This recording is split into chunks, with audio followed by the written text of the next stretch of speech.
Do you like comic books? Do you like all types of nerdy shit? Do you like hearing people discuss these topics? Do you like hearing one guy talk to himself for an hour about this kind of shit? Well, then you've come to the right place. Welcome to the Bat in the Hat podcast, hosted by me, Secret Identity Man. This is the intro to my podcast, innit?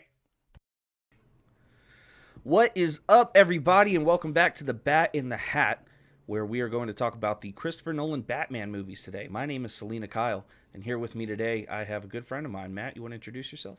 Yeah, my name's Matt. Selena, thanks for having me. It's great to see you. You look great. I love the beard. Thank you so much. Absolutely, thank you. So kind. Mm-hmm. So today we're going to get into the Christopher Nolan Batman movies and why I think that they are complete ass. At least for the most part. Everybody I talk to about this, everybody has their own opinion, but I seem to be in the minority, oddly enough, about these Batman movies. Yeah, I'm on the other end, I'll just say. I don't think that they are ass, but I think it's going to be a good conversation.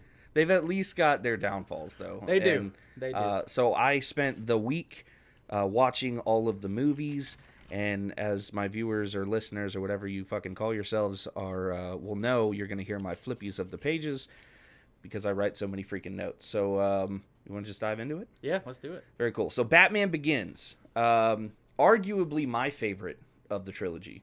I think everybody harps on The Dark Knight, which is, as a movie itself, pretty incredible. Just because, again, I can Heath Ledger. I mean, there's no debating that Joker. But Yeah. Batman Begins, to me, was a better all-around movie.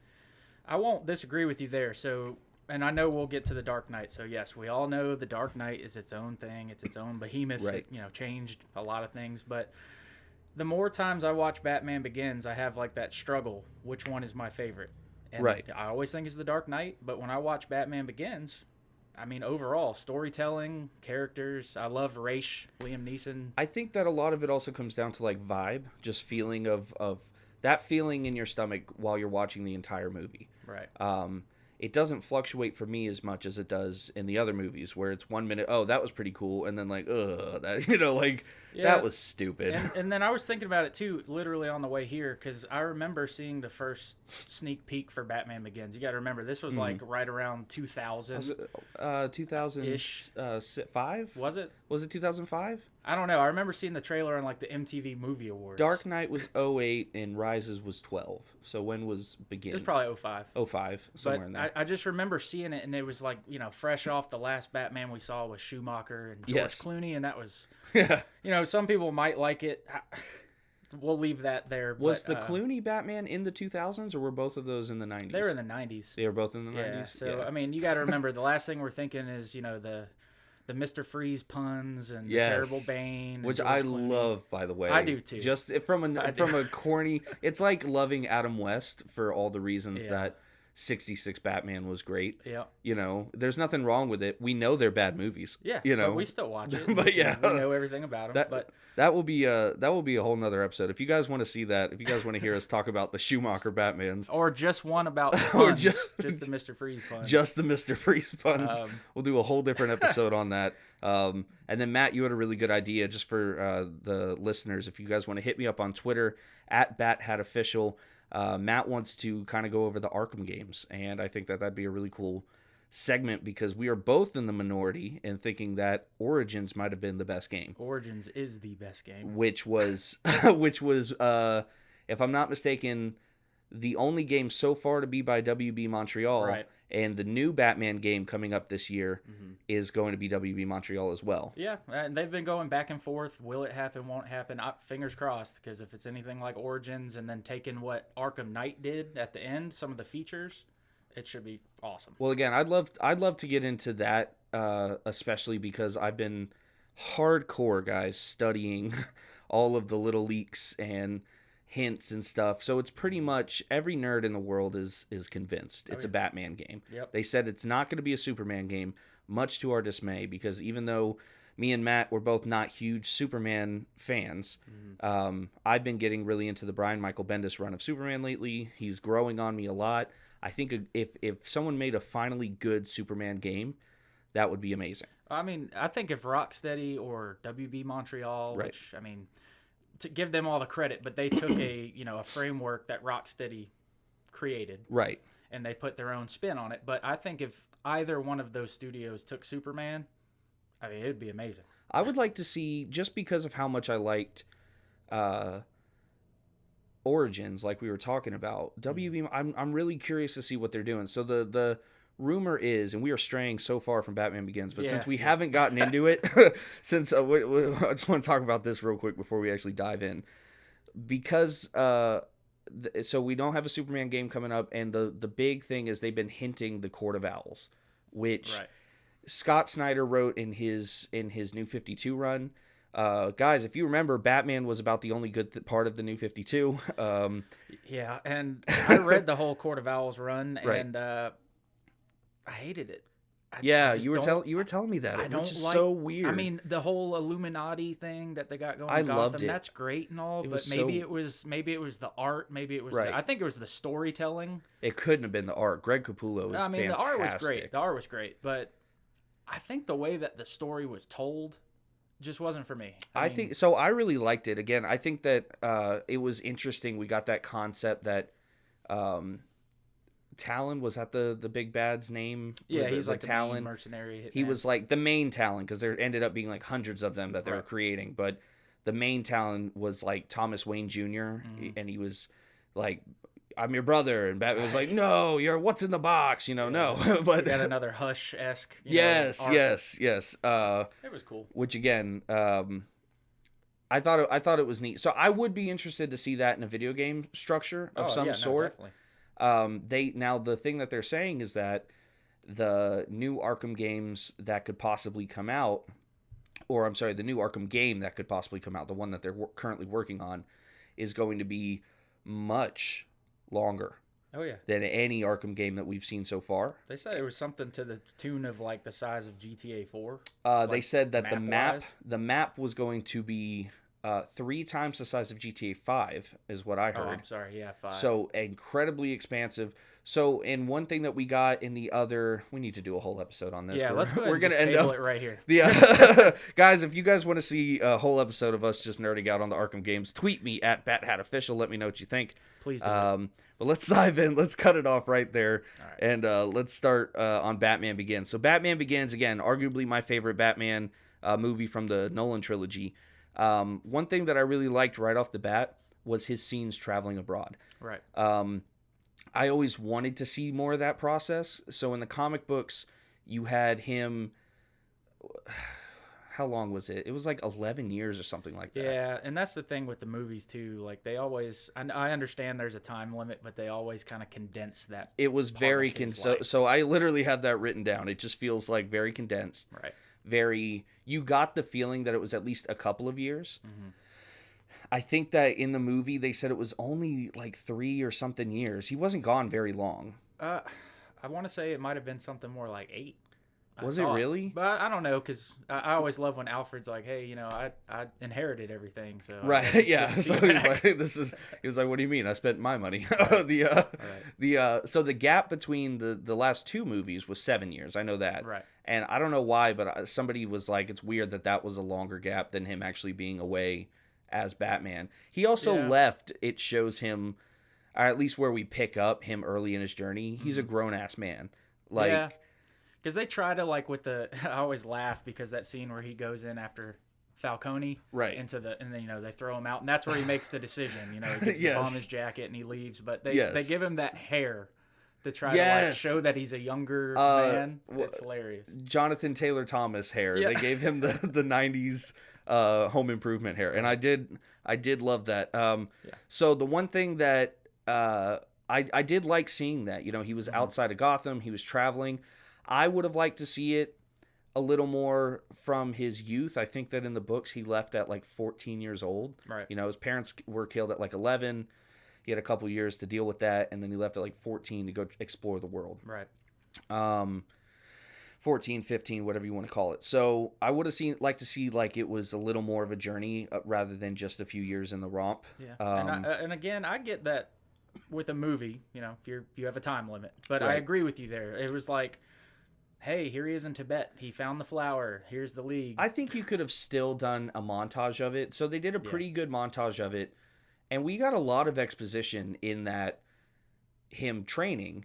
But again, you could have shown it. You didn't have to harp on him being a kid or a teenager or whatever. Right. You could have transitioned pretty quickly into him being an adult. I would have just liked to seen that, okay, he's going to be the Batman.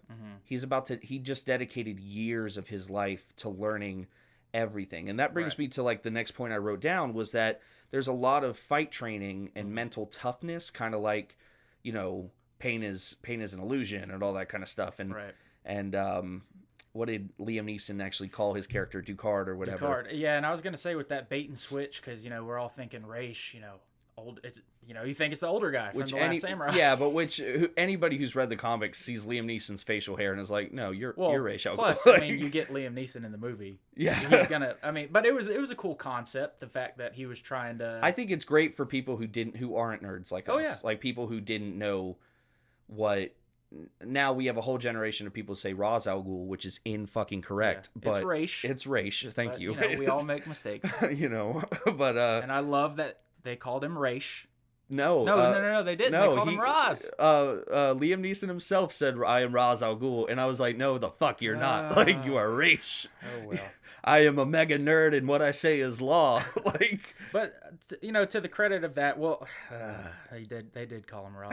Yeah. But I did like the concept that they tried to instill, where it was like, I'm gonna take your fear away, because with Batman, the Batman that I know and love is. That's his weapon. Like, which he imposes fear. Well, so, and I thought the same thing. So in my head, I always thought that the Scarecrow is actually probably one of my favorite all-time villains, if done correctly. There have been some really bad depictions of the Scarecrow, which I was going to touch on Cillian Murphy's version. Yes, in a moment we will get to that in a minute because I have plenty of stuff to talk about that. But I think the concept of fear has been wrapped around the Batman. There was recently a comic series. It was a mini series called Batman King of Fears. And basically the Scarecrow had gotten the jump on him and had toxined him down enough to make him unable to fight, and took him on, instead of killing him or doing anything crazy, he took him on this long psychological journey. So it's 6 issues of diving deep into Batman's psyche. Right. And I hated the artwork because they gave him 32 feet tall ears. Like Batman, they were the longest fucking ears I've ever seen. Oh, so you're not a fan of the long ear cows? There was, I don't. I'm sorry. They're ineffective. Like if we're just talking tactical wise, it's stupid. Right. That's why I love. What about aesthetic? I mean, do you like them short and stubby? Yeah, I don't. Think, so I'm a big fan of the Dark Knight Returns comic series and or graphic novel series, and that bulky Batman with the short stubby ears to me is perfect. I hate it. And again, that's all just aesthetic and stuff. I think that just from a tactical standpoint, to me, it makes more sense. That being said, from a tactical standpoint, most of the costumes in the Nolan movies make sense, and I think they look fucking terrible. But well, that's the thing too, just overall as the trilogy, and I think this is why it got such a good response, is that hyper realism. Like, let's try to make it believable to an extent. And so and that's exactly what he was going, and he's been quoted as saying, you know, I wanted to put Batman in a realistic world. Right. So we can pretty much confirm that in this world there is no Superman, there is no the Flash, there is no whatever. Metahumans, it's not, so it's, and that's fine. I think that's why a lot of nerds like me were not okay. Like, you know, but it is what it is. What were we talking about right before that, though? So the King of Fears was diving into his psyche and really showing you have Scarecrow, who's the master of fear, and Batman, who is also in his own right a master of fear. They both use fear to their advantage, right? But only Batman is completely, really devoid of it, while the Scarecrow is very fearful, I think, in his own... In a sense, Scarecrow, you know, obviously Joker, greatest villain, but Scarecrow could easily be argued as Batman's greatest villain. I think... in the sense of, you know, their dynamic, like what you just said. Yes, I think that there's no debating the relationship between the Joker and the Batman, and I think that that's purely in the sense of he has been written... There has never been such care crafted in writing the Joker and creating this psychopath. Whereas, like in the recent Nightwing issues, the Scarecrow kind of reared his head. and he just was a bitch. Like, by the end of it, he was a quick pull. Right. And like you said, though, if done correctly. If done correctly, absolutely. And I think that he deserves a little more than those issues where he's a quick pull. Joker's never a quick pull. No, never. And that's the glory of it. That being said, I know a lot of people, and I hate to admit it, me included, who have been getting a little bit of Joker fatigue in the last couple of years. Like, we don't need him to be the villain in every movie. Well, I'm pretty sure you and I have discussed this before. Batman's got the best rogues gallery, just like I think Spider-Man has the best rogues gallery for Marvel. And it's rich. I mean, look, 9 out of 10 people, at least in my opinion, when they walked in and watched Batman Begins, they had no idea who Ra's al Ghul was, right? So it was just like a fresh, to them, it was just a new story. Right. And I think there's tons of villains in his rogues gallery that you could do that with. Mask of the Phantasm. That's just me. That's well, I mean, the Hush comic series by itself. I mean, Hush is incredible. Where he spent the whole night. It's like the Long Halloween. Just when we get those epic tales of him having to go through his entire rogues gallery, and that's why things like Arkham City work. Right. Because you feel almost as fatigued as Batman feels by the end of it, because you just went with him through this journey of beating every big bad he has in a single night, and I love those. I think they're really great. But what I was thinking of is his training outside of Gotham. The only thing I would have added that I didn't like as much, he had a lot of physical prowess, and he was doing his ninja shit with the League of Shadows, and that's really great. Right. But we didn't get any world's greatest detective. We didn't get any reason to believe that he was the greatest mind in the DC universe, because, and I'll repeat this one time, Batman is the greatest mind in the DC universe. I mean, there's just no doubt about it. So, and not to get too off topic, but that's what's so exciting about Matt Reeves' movie coming up, is that he said that's going to be the primary and we're going to talk about that at the end, because we have news about that after we get through these movies. But to go back to your point, yes, they in my opinion, they committed to he's a ninja. Like, Batman's just basically a freaking ninja. But at the same time, as a Batman fan, and yes, I get that we're not purely servicing the fans or the nerds, but what makes Batman great, the reason he has such a following, is that he's not just this brute who can kick anybody's ass. He is the world's greatest mind. Right. And he did that he has, under alias names, which is, I think, amazing. At least in the comics, he has multiple degrees. From the world, from Harvard, from Yale, from everywhere. He went across the world to the greatest institutes, found the greatest masters. He trained all that stuff. He trained under the original Mr. Miracle to be the world's greatest escape artist, which I think is pretty fucking amazing. Which they're really calling back to in Detective Comics right now, which I appreciate. They even touch on the fact that, like, his physical strength is just, borderline not human. Do you remember Year One? Yeah. Batman Year One, where he fucking kicks through the tree? Yeah. Love it. And I love that. Like, they're basically saying this man is pushing the limits of being a man. And I will say I'm very borderline on that, in the fact that I don't want him to be beyond physical strength. I love that he is this human who is so vulnerable. Right. He can get stabbed or shot or punched hard enough by Bane, or broken by Bane. Right. And he's done, but he is so just fucking good at what he does that it doesn't happen. Like, Justice League Doom pretty much sums up your point. Like, he's basically like, I can end any one of you at any time. Yes. And it may not be physical. Like, he's brilliant. It's like you said, it's underutilized. He's brilliant. Was that the one where they found out he had contingency plans? Yeah. On everyone? And then they were like, whoa, what about you? And he goes, why do you think the league's First here? of all, again, and we're not going to dive too deep into it, but that is the biggest flaw in DC Comics writing in the world, to me. That the Justice League... So if we were to say that they were real, and the Justice League found out that the smartest, arguably best person next to Superman had contingency plans, and they were mad about it, fuck you. Like, I don't fucking care how mad you are. You guys are gods. And if something happens, because you've been mind controlled, especially the fact they've been mind controlled before. Right. They're easily manipulated. If something happens and I have to put you down, I'm going to fucking put you down. Right. And they're like, but if somebody gets their hands on your plans, fuck you. I don't think care. Somebody's going to get Batman's kidding me? plans. It's not going to happen. They're in the show. So I told you I stopped watching the CW shows. Right. And in Supergirl. Oh, yeah. In Supergirl, there was this... I don't remember who it was. It was one of the DEO agents or somebody. She found out that they had a secret stash of kryptonite as a contingency, just in case.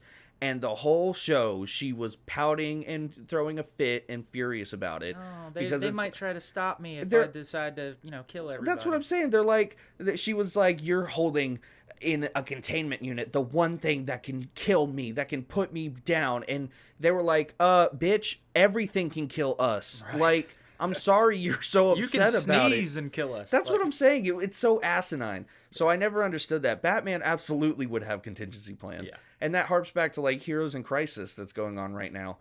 There's a scene where the trio, the Golden Trilogy, they're confronting Harley Quinn. So it's Batman, Superman, and Wonder Woman all standing there like, hey, Quinn, did you kill these people? And she kind of gets the jump. I love what they're doing lately. Harley Quinn is very technically skilled and very just a formidable opponent. Yeah. And she gets the jump on Wonder Woman, gets the lasso, throws it around Batman's neck.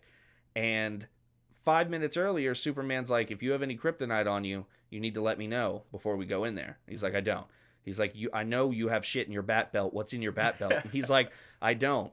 So Harley Quinn gets the lasso around his neck, and she goes, where's the kryptonite? And he goes, bat belt, left pocket. And it goes to Superman, and he goes, son of a bitch. Like, you know what I mean? So that's just Batman, I get that.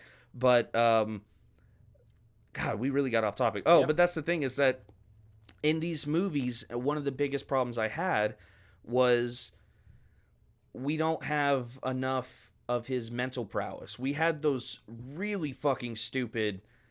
was it the Dark Knight where he was comparing the bricks and the bullets? And there's the thumbprint he left on the round when he pushed it into. Yeah, there's the thumb. And that was literally the one time in the trilogy where they're like, "Oh, we have to." I forgot he's a detective. We should do that. And it was a great scene, arguably. But arguably, yeah, I think it's a little asinine. I saw it 5 times. But they IMAX. also made it. They also made it. He has all this technology that is doing it for him. He's not doing it. He's like, all right, I got this brick. There's a bullet. Computer, is there anything funky about this bullet? Is there? Please reconstruct to find fingerprint. Yeah. All right. So, that's just me. Liam Neeson made a great Ra's al Ghul, by the way. So I'll go ahead. Yes. And I will go ahead and say that my favorite sequence from the entire trilogy, and listen, there's a whole bunch of them, but my favorite one is when he's fighting Bruce on the ice. And he's trying to just get him worked up. Yes. And he says, it wasn't your fault that your parents died. Yeah. It was your father's. If you watch that scene and you hear just the soundtrack in the background, those two guys performed it amazing. That's my favorite scene in the whole trilogy. Yeah. It's just incredible. The backgrounds, it like gives me chills, man. It's great. I would absolutely agree. It was a really good scene. I also thought it was a really good representation of the League of Shadows in general. I loved... and I always get my mythical or my fictional places, but Nanda Parbat, that's where the League is from, right? Nanda Parbat, is that where... Because Santa Prisca is where Bane is from, right? Yeah, so Santa Prisca, Nanda Parbat is where the League is. It was a really cool...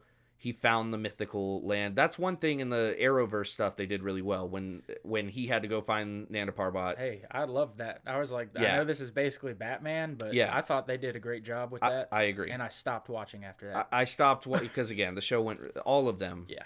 In The Flash even, I can't watch anymore. They're all trash Which now. Was my favorite show of all time, and I can't watch it anymore. They're garbage. I might watch it just because they're bringing the last team up at the end of next year is going to be the Crisis on Infinite Earths. And the main villain for the Flash of the last season is going to be the Red Death, which is a new villain from Dark Knight Metal, which is basically, I don't know how they're going to do it, because in the comic books, which were released just this year, just last year in 2018, Bruce Wayne from an alternate dimension was the Red Death. He stole the Flash's powers and, went to go terrorize everything. So it was Batman mixed with the Flash. You know what I mean? Oh, yeah. No, I know exactly what you're talking about. Yeah, so that's supposed to be the villain for the next season, and I just really want to see how that's going to play out. Do you really like the villain in comics? They'll disappoint you in the show. But at the same time, they did a pretty good job with some of the other ones. I think their Zoom. Yes, their depiction of Eobard Thawne was fantastic. Reverse Flash was great. And Godspeed was pretty okay. So and I didn't get into any of that. Like, who was the Savitar? Savitar. So Godspeed was this season. Like, no. I think Godspeed was this season, and I haven't seen it. But Savitar, I didn't hate Savitar, and I didn't hate whatever the black creepy one from. What was that one? You remember he had the black Flash suit, and the mouth was all like. That was Zoom. That was Zoom. Yeah, he looked like a demon. Okay, yeah, awesome. Then him and then Eobard Thawne, Reverse Flash. Yeah, because their version of Zoom, it was what's his name? The other Flash. Yeah, yes, it was Barry Allen. Yeah. No, not Barry Allen. Jay Garrick? Jay Garrick. Yeah. Was it? Savitar was Barry Allen. That's what it was. Right. He Savitar. Was like, yeah, he was. Yeah, alternate silly. Barry Allen. Anyways, so really good. Gosh, we're so bad at staying on topic. Stick to the script. The really good representation of the League of Shadows, the origin scenes, the flashbacks, so fucking bland. This is the downfall of Batman Begins. Those scenes back to him as a kid and Thomas Wayne. I'm not even complaining that we got origin because at least it wasn't just the parent, them getting shot. Right. Like we got a little bit of Bruce falling into the Batcave for the first time, which, and develops his phobia of bats. That's why they had to leave. So he was early. Terrified, and I appreciated that stuff. Yeah. Watching it again the other night, I was like, "Oh my god! Like, why do we fall, Master Bruce? So that we can learn to pick ourselves up." See, and I was like, I thought it was good. So I think that was just in the context of I've seen it so many times. Yeah. And the other half of me is like, all right, chill out, because new in the theater, or the first time you saw this, this is the best line I've ever heard. Yeah, it was probably really nice. That being said, we also got to look at value of holding up. Right. You know what I mean? But I just thought that it was kind of corny. A lot of the stuff was just really obvious that everything he fucking said was him trying to teach Bruce a lesson, which maybe that's not even a bad thing. Maybe that's just me. Yeah, no, I liked it. So yeah, so we'll call that just when we get to the Dark Knight Rises. Yeah, we'll call that just personal preference on that kind of stuff, because that's what I wrote down. I wrote down Thomas Wayne seems like a pussy. He really seems like he was really going for the kill shot there, so the mom was hot. Martha looked good. He looked like Sean Penn that got slapped in the face. And he was just really soft, the whole time. He's like, they were on the train, which, by the way, I will say the visuals of the city and everything, awesome. Very, very gorgeous when, at least in the flashbacks and everything. Yeah, and then they made that switch from the aesthetic from Batman Begins to the Dark Knight. Yes, I was just going to say that. You can tell they bailed on it. It went from that aesthetic to Detroit really fast. Oh, yeah. And it was... gosh, so weird. Because it was dark, and they had the Narrows, and they represented the Narrows as just being this pit of just filth and despair and all that. But they kind of gave up on that, and it was basically Chicago in Dark Knight, which I believe it was. Which is what I loved. You had the rich part of Gotham, right? And Gotham is not traditionally Chicago-esque in that it all feels very run down. Gotham is crime-ridden, but it's also very wealthy crime. There's a lot of wealth and prestige, and then you have the Narrows where a lot of the criminal acts go down. And it's and I don't mean it in the sense of the literal fictional city, but it's half of a metropolis, with the large buildings and the crazy architecture, and then the Narrows, like you just said. So I agree. So yes, it was a good visual representation. Yeah, some of the dialogue just felt a little awkward, but I thought the scene of Joe Chill, first of all, loved that they used Joe Chill's actual name for the guy. That just, to me, felt like a pretty neat callback. You want to know how many people brought up the Jack Napier thing? And I was like, you do realize that was crafted for Tim Burton's film. And I will tell you, and again, we're going to do different series now. Me and Matt have talked about it off screen. Off screen. We've talked about it off mic. We're going to do a different series on the Schumacher, and then you want to do a different one on the Burton. Dude, I can go on the first. Yeah. I call them the first two. Well, yeah, the Tim Burton films. Those are my favorite. Whether I grew up on Michael Keaton or what, I can go on that for. I just have a lot of again, nostalgia purposes. Okay. Love them. Yeah. I just have a lot of issues with them. So I think that'll be different. Here we're kind of I'm talking a lot of shit about these movies. Or I will once we get into the further ones. But I was gonna say this is funny because Begins, I can tell like I love you so like much. Batman Begins. It's a really good movie, and I know you're gonna like The Dark Knight, and you'll have your criticisms. I will like half of The Dark Knight. But yes. spoiler alert, everybody: The Dark Knight Rises is gonna get really The Dark Knight interesting. Rises is fucking awful. But so yeah, same with the Burton movies. I just have a lot of issues with them, but I love them again for nostalgia purposes. Yeah. But Gary Oldman, by the way, perfect. Gary Oldman is perfect in everything he does. Yeah. I don't think I've, Did you see him as Sid Vicious in Sid and Nancy? No. You didn't see him? Oh, my gosh. You need to watch Sid and Nancy. Mm-hmm. Sid Vicious, lead singer of the Sex Pistols. Mm-hmm. He was perfect. And you wouldn't even know it was him, honest to God. He is very close to Ewan McGregor in my heart. I love Ewan McGregor. I think he's a very versatile actor who can do a lot of things. Black Mask. Yeah, I was about to say spoiler alert, Black Mask. That being said, this is where I'm going to sound shitty. I don't think that Commissioner Gordon is a tough role to kill. I think that I don't think that's as hard as being Batman or as hard as being some of these. I think Commissioner Gordon was based off of a lot of just kind of Scruff McGruff the Crime Dog-esque. Chicago, Illinois 60652. Yeah, Take a bite out of crime. Yeah, you know what I'm talking about, though. So, as much as we love the character, and I think Gary Oldman was perfect, I was just as excited to see J.K. Simmons playing him. Well, yeah, because you have a different opinion. Well, I always think it's hilarious that he played J. Jonah Jameson. Yes, and Commissioner. But Gordon. how good was he at J. Jonah Jameson? And he's amazing. Like another one. He's like another Gary Oldman. I love him in everything he does.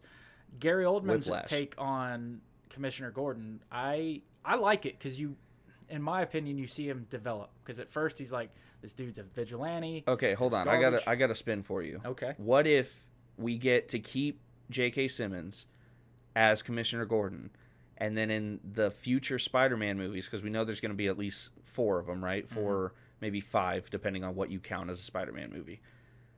If we ever get another J. Jonah Jameson, Gary Oldman goes to play J. Jonah, so they just swap. they should let Tobey Maguire do it. Oh my God, I hate Tobey Maguire, so I'm gonna say no. If I hear one more person say Spider-Man 2 is the best freaking movie that's ever made, it's the best of the trilogy for sure. No, it's not. It's really trash. You don't garbage. think? Okay, different episode. The first one was better. Oh my God, we're gonna get into that. We're going to get into that. There's another podcast out there called, a very good podcast called The Weekly Planet. And it's these Australian guys who do Mr. Sunday Movies, and they have a YouTube channel. And they do what's called the Caravan of Garbage, where they pick just awful things and they talk about them in the world of comics and movies and stuff. That would be our version of that. It's talking about the Sam Raimi Spider-Man movies. Yeah. Oh, how fucking garbage. Awful. Also, speaking of stupid things, Rachel is a stupid fucking character. Oh, I hate everything about her. They tried to give him a Lois Lane. Yeah. And it made him weak. They gave him one that couldn't act. They gave him one that couldn't act, which I don't hate Katie Holmes specifically. I think the character was so forced in there. Yeah. I think that, again, just from a comic book fan standpoint, there were 2 women that we were all acceptable for him to end up with. Talia, which we knew could never happen because... Well, Talia, which we knew could never happen because she is stuck in her ways and has the same beliefs as her father. But that was the first woman I think he ever truly loved. And Selena Kyle. I was going to say, depending on who he met first and which story you're reading. Well, so, okay. But yes, I agree with you. So you're wrong. Selena Kyle, I guess, would be the first. Yeah. But Talia, I think Talia was the first that he ever, like, openly was like, I love her. Yeah. I love her, Alfred. You can't stop me from loving her. Him and Selena had this little back and forth. Yeah, it was very back and forth. And again, I think that's what, like, Tom King got to the wedding in the comic books, and we were all just super gay about it. I was so excited, and I thought it was lame. Really? Yeah, because I'm just like, my Batman, I'm like, you didn't read the series, though. You didn't read it, though. Exactly. You gotta read Batman it. was getting married. It was very well done. The wedding issue. So spoiler alert, guys. They didn't end up getting married. She got cold feet and dipped. What a jerk. But the book leading up to it, like the final one before they were supposed to meet on the rooftop and get married, had all of these like memories of their past adventures and like shenanigans, and it went through every costume change that either of them have ever had, and it had all the styles of all the different artists who have gotten to do Batman through the comics. It was very cool. I will say that. Nice. That being said, Rachel fucking sucks. So yeah, she was awful. It made him weak. It made him like to me, he didn't need that. It was like that's what he was doing it for. It didn't feel like he was having a war on crime or trying to avenge his parents' death or any of the things that make Batman great. It felt like he was like, I'm fighting for Rachel. Well, and then the thing, like, they tried to do this whole... It's like they couldn't decide what they wanted her to be. Okay, he's known her since childhood. Right. I don't know. She just sucked. I agree with you 100% on that. And then Katie Holmes was not the right person. And then we went from Katie Holmes to an equally as bad Maggie Gyllenhaal. Hey, Gyllenhaal's sister was, at least in my opinion, better than Katie Holmes. Worst looking in my opinion. Well, sure. I know that's mean, but I don't think that Maggie Gyllenhaal is pretty. Her portrayal of the character was better. I think her portrayal as the character was better because she was more separated. Yeah. I think that character with Harvey Dent was great. Made a lot of sense, and it was okay. And then even at the end, when she died, like she was like, "I love you, Harvey." Like I was that, and I always laugh. Like my roommate and I have this standing joke because that scene at the towards the end of Batman Begins where he does the whole "I'm going to tell her a cryptic quote from the second act of the film so she knows it's me." Yeah, but he says it so nasally when he's just like, "It's not about who I am underneath. I love what that. I do." Like that dude. It's not who I am. It's what I do. Hey, and I'm just gonna say it. The voice was fine in Batman Begins. Disagree. It was fine. Disagree. Because he did like a Michael Keaton. Like, it was just like, Okay, so you know what? And I'll give you that. My main point, by the way, for Batman Begins is that the reason I'm a fan of it, it feels very Year One-esque. Yeah. And it feels very early Batman. Everything is kind of a prototype. Right. So we're getting that he's new to being Batman. He's figuring it out. He's making his way downtown, walking fast, And it's... Yeah. So it's really... okay, and I love that. Even the voice, just like you said, that's all prototype stuff. Yeah. The problem is we get 2 more movies in, and it still feels like he has no fucking idea what he's doing. I've been Batman for 3 decades, and I don't know what to do. Speaking of another thing I didn't like about the movie is the actor who played Carmine Falcone. Yeah. Tom Wilkinson is his name, and I've seen him in other stuff. He's a good actor. Oh, he is. It was just very like stereotypical. Like, I'm going to break your fucking kneecaps, kind of like... Yeah. I don't know. It just felt goofy. And I'm a big Christopher Nolan bumpkin, man. Like, I love everything he does. I think most of what he does is fantastic. His casting was spotty at best for Batman He starts Begins. to use the same cast on a lot of stuff. And a lot of it I can understand because they're great and it works. But Tom Hardy, Joseph Gordon-Levitt, good actors. His casting in Batman Begins, like Katie Holmes, debatable. I don't know. Speaking of which, I was getting to this earlier. What did you think of Cillian Murphy's Scarecrow? Oh, we're going to get to that. Okay. I have a couple more things I want to talk about before we jump into the Scarecrow, just because that's second half stuff. Gotcha. So after we have the scene with Carmine Falcone, it kind of immediately goes, Batman's back. Or Bruce is back. I'm sorry. Bruce is back. Bruce Wayne's back. Right. Nobody fucking cares. See? Nobody cares. Yeah, there's a lot of like paparazzi and stuff. And what did you think about the whole he strung him up on the spotlight and it kind of resembles a bat? Like, I'm like torn on it. I'm like, it's kind of cool. It's kind of dumb. Yeah, I'm very torn on that. So I think it's cool in the fact I think it's dumb symbol wise. Yeah. Especially because it pans to the sky to show it, and it's just a blob. Like, there's nothing... like, they made no effort. They were like, we're going to do this authentic. Why show it in the sky? Because it didn't look like anything. It just looked like some sort of... And arguably, the bat symbol itself, because they wanted to keep that sleek Christopher Nolan Batman symbol. Yeah. That didn't fucking look like anything in the sky. They could have just shined a regular spotlight up there. Just put the light up. Yeah, and Batman would have been like, oh, I know what to do. Like, I will say, though, like that sequence right before, he catches him and gets him, it's your first exposure to this new Batman. Yeah. That was great. Like on the shipyard. I was about to say, are you talking about the shipyard? Yeah. Yeah, so Bobby awesome. From Sons of Anarchy, I don't remember his name, but you don't like falafel? Yeah, thank you. It's my favorite. Like, it was like, what, your kids don't like falafel? Yeah, that's awesome. I got kids to feed. Yeah. There was the excuse me. There was the College Humor series, The Bad Man. Yeah. Did you ever see that? Yes. And he says the same thing. He's like, well, your kids don't like falafel, Yeah. and he goes, oh. Thank you. That solves most of my problems, actually. Yeah, that's the one where he's trying to determine how he's going to do his voice, and he's like, "Where were all the other drugs going? Where are the drugs going? Yeah." Was that Ray Romano? And then he like hurts himself, and he's like, where are the drugs going?" He's like, "That's not bad." Yeah, not bad. Yeah, that was great. Yeah, that shipyard scene was pretty fantastic. Awesome. I'll give you that. Really good intro. Again, this whole thing is very year one, and I love it. Oh, real quick, that's what I was going to say. Yeah. When he tries to get to Gordon and he doesn't even have the cowl and anything yet, he's just wearing the ski mask. Yeah. To me, I was like, that's straight from Mask of the Phantasm. Yeah. I loved it. And I love the fact that he jumps from the roof and he completely busts his ass on that fire escape. Because I'm like, that's real. Yeah. He's going to have to learn how to do all this crap. That's most of it. I'm such a fan of this movie. Like when he gets caught on fire later in the movie and he like completely Scarecrow just makes him a little bitch. He doesn't know what to do because it's so new. He doesn't have protocols for this yet. So he gets caught on fire and he falls like 4 stories down to the ground and then he calls into a Alfred. puddle. He calls Dad. Yeah. It's like, Alfred, pick me up. I'm okay. Yeah.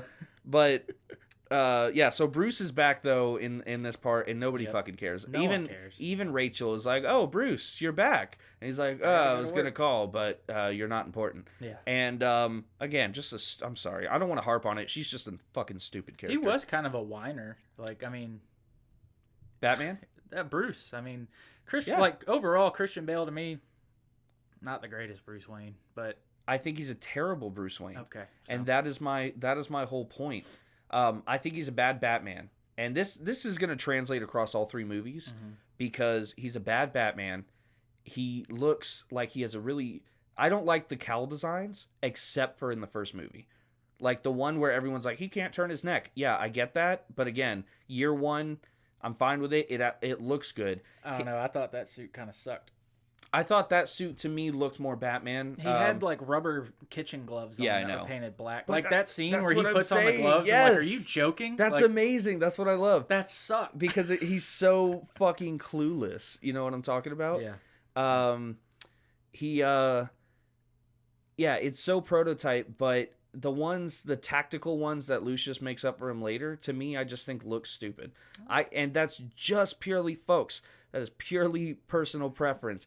I just prefer the style of like the Batflick stuff better. Hey man, somebody has to be wrong. I know, right? So. Oh my God, you sound like Steve. He said the same thing. He's like, hey man, you can be wrong. You know, it's fine. It's fine.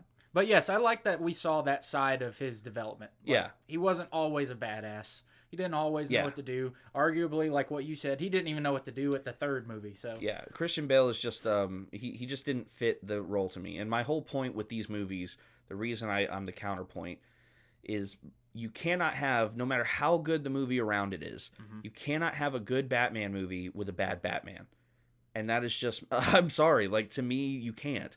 You can't have great villains and great side characters in a bad fucking Batman because it ruins the point of the movie. I still don't think they have overall, like through all of the iterations. Right. Again, Keaton's my favorite. I think it's just nostalgia, like you said. Yeah. I don't think they've found the right guy yet. Still. I'm sorry. Batflick to me was a great Bruce Wayne. Like he was okay, and he Batman. was because that scene where he's and not to get too off topic, but where he's pretending like he's drunk when he's infiltrating, and he's like, "I like those shoes." That's brilliant because it's like that's real. That's what he does. He's his deception, all of that stuff. Yeah. Any of you guys who think Batfleck wasn't perfect, come fucking fight me. I'm ready for you. Yeah. And the warehouse scene, we all know. That oh my gosh, the warehouse scene. All of his fight scenes were great. Even with what's his name, Doomsday. even when they were fighting Doomsday. You were such a bitch. I don't that so again, the movie wasn't great, but Batman to me was the shining light. Yeah. That brings us to our next point on Batman Begins is Cillian Murphy, just like you were talking about. Right. He's excellent. I think he was excellent in Batman Begins. Yes, 100%. And then they totally just dumbed his character up, and you're talking about in Rises? About in both of them, really. Was he in the? He's at the very beginning. Oh, he was in the very beginning of the second one. We'll get to that in a moment. But you know what? That kind of you just made me realize he's like the one villain person who's been in all three of them. Yep. He was the only, because Liam Neeson didn't have any sort of appearance in The Dark Knight. He was in Rises though. He was. So he wasn't in all of them, but yeah, Cillian Murphy, rather big small role. He was in all of them. Yeah. But yeah, I loved him. I like his version of Jonathan Crane. Like he was just a wackadoo, and Cillian Murphy's good at playing that kind of character. Yeah, Cillian Murphy was excellent. Yeah. I think that my favorite versions of the Scarecrow is that he's a genius. He's a doctor, and he is calculated. And that is what Cillian Murphy brought us. He wasn't some wackadoo that, again, just the one-off that gets taken off real quick. He was calculated, he was smart, he knew what he was doing, and he had a plan. Yep. Those are the villains in general that I like. That's why I like, look at just the difference physically. Like Batman, when he first encounters Scarecrow, like you were just referencing. Right. He made him a bitch. He just he dosed him one time, and that was it. Like, game over, dude. So yeah, it was very cool.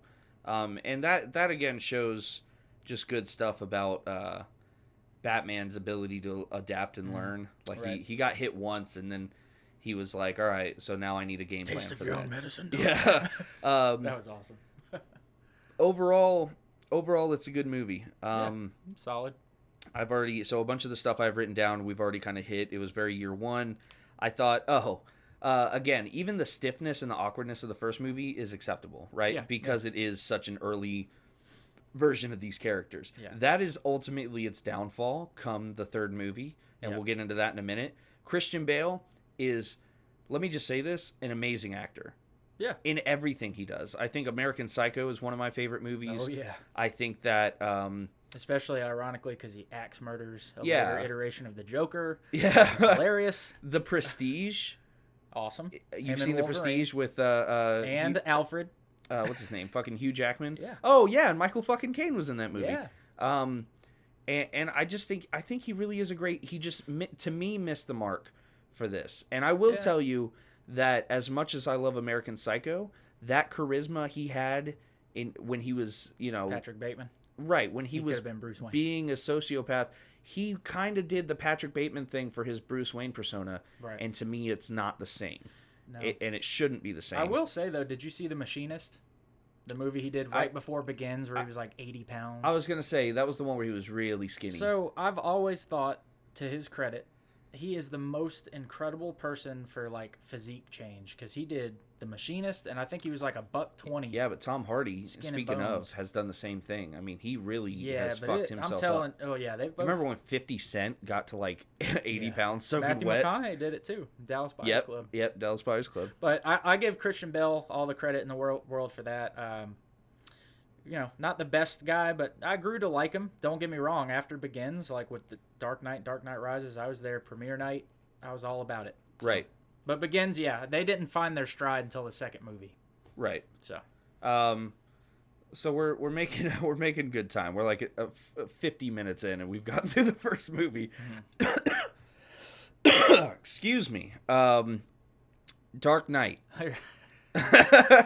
Everybody knows. All right, let's move on. I don't. I was about to say Dark Knight. Let's not stay too much on the Dark Knight. We'll hit some points, but it's a great movie. Yeah. Again, Heath Ledger's great. It's a great movie. And for the people confused who might be listening and being like, you guys are really on the same page about how much you like these movies. Again, awesome movies, bad Batman. That's my point, is that I just don't like him at all. And okay, well, here's a good place to jump in. I think he kind of found his way in The Dark Knight. In The Dark Knight, I started to really appreciate him. And again, it was a different version of Rachel. Because I hated that character in Batman Begins. I still didn't like her in this one. I loved her in this one. Like, I don't know why. I liked her more. I just still didn't like her. I'm with you, though. I liked her being Harvey Dent's love interest.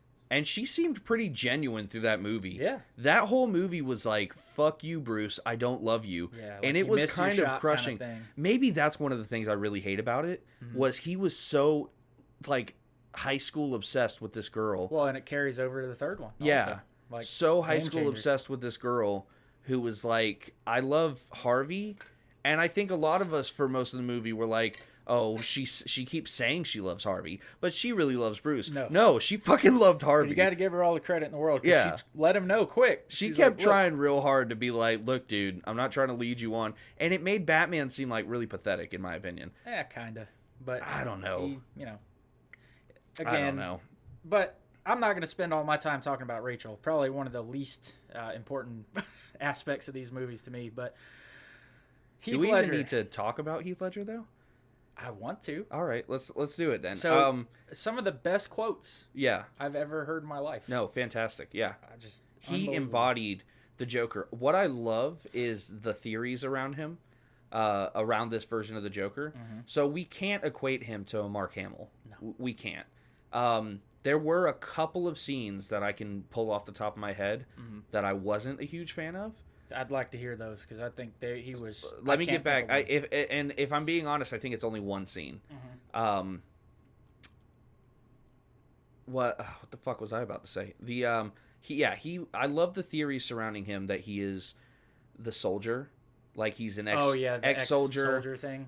Because again, he knew how to do the when he was standing in line without his makeup on. He knew how to do the salute and all that stuff, and he's very tactical and very, he talks about a truck full of soldiers blows up and nobody bats an eye. That's true. I didn't even put that together. Yeah, so he says stuff like that, and so there's a lot of theories again, and I have no life. I spend a lot of time reading stuff like this. He was so calculated. Like, he wasn't just some guy. Like, that's for sure. And I think that a lot of his the things that we all were like, yeah, Joker, like when he was like, do I look like a guy with a plan? Yeah. I think that was bullshit. Yeah, he did have a fucking plan the whole time. And I'm sure you've seen this, and this is up for debate.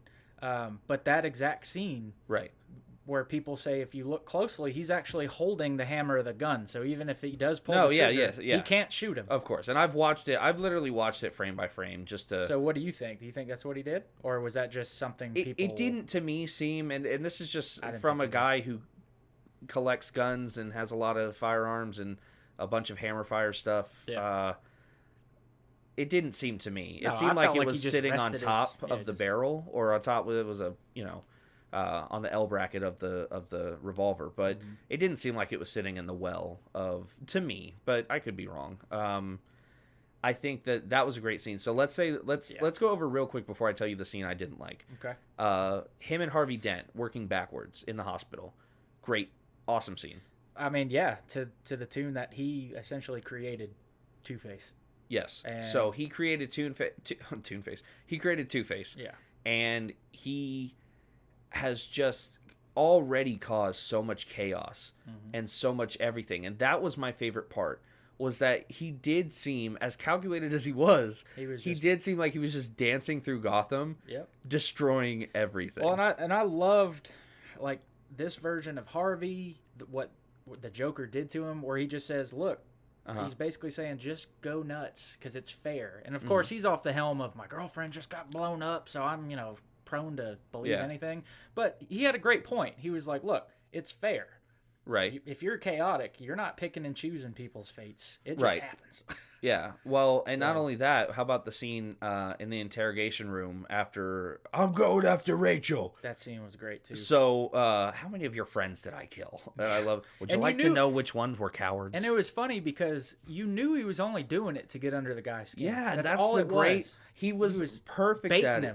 Not only that, so they said that scene, the interrogation scene with him and Batman, strengthens that he's not just ex-military, but he was like Black Ops training, kind of like, what do they call it? Like an operator of some sort for one of the branches, because he knew the interrogation tricks. He goes, never start with the head, then they can't feel the next. Which I hate that hand punch that he does right after. It's so stupid. I love it. I love it. Dumb. Because I love how he's just like, see? Yeah, he's like, told you. I love that. So really, really great scenes. Other really great scenes. Where he burns the money. He said, that's just my half, and he's given the speech to the Russian mobster. He's like, "My dogs are hungry," and what if we cut you up into a bunch of little pieces? Yeah, really, really awesome. So those were great scenes. So let's talk about the one I hated.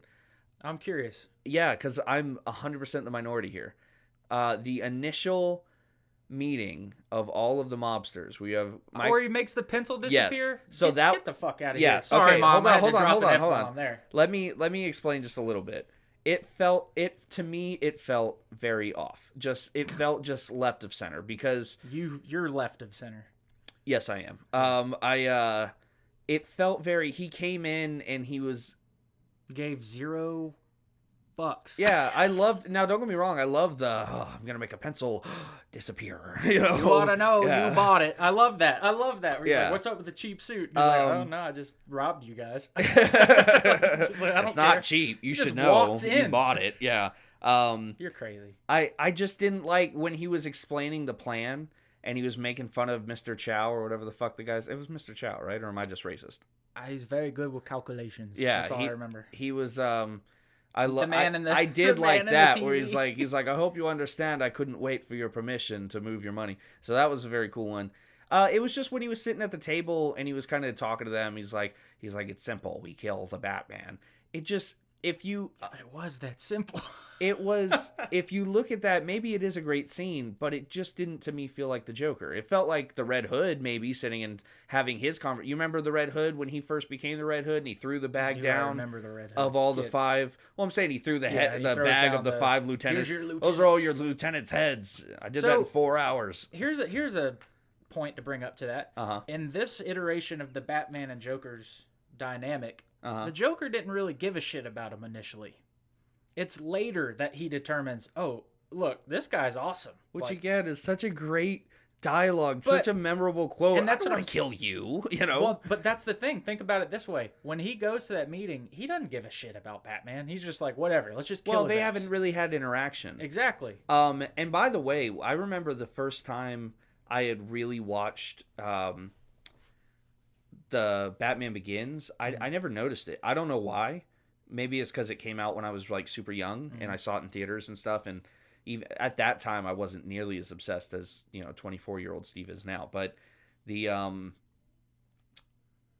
remember watching it again like 2 years after it came out, and then that end scene where Gordon hands him the evidence bag and it has the Joker card in it. I fucking forgot. Oh yeah, they definitely were just like, this is next. And I was like, oh my god, how did I forget that? Here's what's funny, and I completely believe it, is I think when they did that, it was legitimately just an Easter egg. Because the Nolan brothers were like, we had no intention to do another one.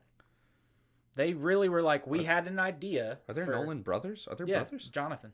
I didn't know that. He like wrote the screenplays. Really? Oh yeah. I actually didn't know that. But they confirmed it. They're like, we had no intention to even make a sequel. Right. We had some ideas, but it was just going to be a one-off. And you could kind of see that in the movie. You could, when they ended it, it was more like, okay, if we never saw this version again, okay. Yeah. In retrospect, I'm glad they did, but it's so funny, the dynamic into the sequel. It's night and day, no pun intended, but it's completely different. That's funny. I can't deny, I very few things bad to say about The Dark Knight. The only complaint, and it's not even really a complaint. Ooh, hit me. Because there's really nothing I don't like about the movie. Right.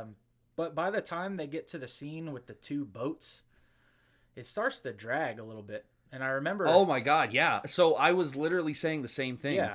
I couldn't figure out what I didn't like, because the premise of that scene is great. Yeah, all of it's good material. So compelling. But it's just dragging. There was... Yes, thank you. I couldn't figure out what it was, and you just worded it perfectly. Yeah, well, my mom, when I showed it to her for the first time, she was like... We were watching that scene, and she was just like... Oh my god, this is taking forever. And I was like, no, it's not. And then I'm sitting there, I'm like, this is it is taking forever. What the hell? Was like, somebody just blow someone the fuck up. Yeah, their final interaction, and we'll save this for a second, but that is just textbook, just perfect Batman and Joker, in my opinion. Their final little... 100%. It was amazing. I agree. But yeah, that's my only thing to say about the movie, is it kind of dragged out in the third act. You want to know what really dragged out to me? Which is a shame, because it set up the entire third movie. The end scene with Harvey Dent, was where they're in the warehouse. A waste or of... they were in... That's where Rachel got blown up. They were at the... Avenue X. Yes, they were at... Yes, where Rachel died. Such a waste. I'm sorry, and people can disagree with me all they want. Such a waste of a scene. I didn't feel at all as... First of all, you don't make the Joker and that final interaction the second to last scene of the movie. See, I'll disagree with you on this because... And I'll tell you exactly why. Okay. There's one moment in that whole final dialogue that just solidified a lot of things for me. Get that gun away from my son! Looks like we have a winner. No, but it's where he says, where Batman says, you know, leave the kid alone. If you're pissed off, be pissed off at us. We're the ones involved. It's not that. And it's not even where he pops a cap in Batman's ass with no freaking... That's amazing. But it's when he goes, my turn, and he puts the gun to his head, and I fully believe if he would have fucking got tails, he'd have blown his brains out, and he'd be like, oh, movie's over. I love it. You know what I think I'm more annoyed at? Just the fact that he died. Yeah, that felt stupid. So this was during the age where every supervillain in a movie had to die by the end. It's like they didn't know if there'd be a next one after every movie. Yeah. So even though like Scarecrow didn't die in Batman Begins, Ra's al Ghul supposedly did, which that was a great we didn't scene. Touch on that, but great where he does scene. The whole like I don't but have here's to the save thing. You, bitch. That's where his realistic version of Batman annoys me because we have no Lazarus Pit, which is the heart and soul of the story of Ra's al Ghul. We have no in the third one. Bane was pretty okay in a lot of things. Hey, let's save that because I'm just gonna say the absence of Venom was very disheartening to me. And why give him the fucking mask? My comments for when we get there because I have a lot on that. Yeah, let's talk about real quick just that last interaction with Batman and Joker, and then we'll move on to The Dark Knight Rises. Yep. Just like you said, very textbook, very cool. Him hanging upside down, laughing his ass off, and you know he's just enjoyed the game. Just you know? The cinematography in that scene too. It's funny if you notice because it slowly turns him right side up while he's talking, and it's just to me it just has like this crazy effect. But that's where they develop that yin to my yang, which is how Batman and Joker are. Very much. But yeah, when he tosses his ass off the building and he just starts laughing maniacally, that's when I knew. I was like, this is it. He nailed it. I even really liked the Batman taking down the whole warehouse of GCPD. Yeah, that was cool. Or like the whole abandoned construction building. I thought he looked so stupid though, like when he dropped the little cowl, goggles. I mean, I get it, the functionality, but you mean when the eyes went digital? Yeah, because I've always wanted a good live action Batman with whites in his eyes. We got that. For what? With Batman v Superman. Yeah, but you're talking Dark Knight Returns armored Batman. I just mean like a normal cowl. Like if they could find a way to make it work. You know what's doing that right now, which actually doesn't work, so I disagree with you a little bit? The Umbrella Academy. That's true. That does. They have silly. That in their. They're wearing the domino masks. Yeah, but and it's their almost eyes are white. Kind of like what they did at the end of the Dark Knight, just not as bug-eyed. Like if it was just underneath and he had actual like LED lights. I don't know. I think it sounds good in concept, but to be honest, I don't know how you would do it. Yeah, the black makeup is always going to be in style. Yeah. So that's always my favorite part to think of is that I just already it takes a long time to suit up. Like see, but that's the funny part is they didn't do it in Batman Returns. They didn't do it in BVS. I want one Batman scene where he takes off his cowl and he's got the black rings around his eyes. Yeah, because they do it where they take off the cowl and the makeup's just gone. Clean face. And we can see the makeup. Not even sweating. How about you make us a mask that just goes all the way to the eyeballs? Yeah, if you're not gonna commit, and because you can clearly see they're wearing the makeup. And if it really is a problem, like physically, CGI that bitch. I don't give a fuck. And can you just imagine, like you said, it takes forever to get suited up, but he's like, Alfred, give me 5. And he's like painting his makeup on, and he's like, How many times do you think Alfred helps him put on his pants or put on his... I don't know. Do you think he got sick of his shit like years prior? Where he's just like, oh my God. Okay. We got to move on to The Dark Knight Rises because there's a point about that I really want to talk about. So I think we all know The Dark Knight. Great movie. This fucking ass. Oh, last thing. No, The Dark Knight, great movie. Dark Knight Rises. And I'm going to be a little bold here, and then I'll tell you what I think. Right. Do you think that if Heath Ledger didn't die, the reception and all of that and his praise of his character would be the same? That's a really tough one, and I don't want to answer it because I can't say yes or no. I would like to think no. I think his performance was genuinely awesome. Yeah. That being said, what I think is more likely to happen is that they would have brought him back for the third one. Yep, we'll talk about that. And they would have fucked it up. I think. How many times have we seen that where there's a great performance? Yeah, but think about the third one. And they want to capitalize on it, though.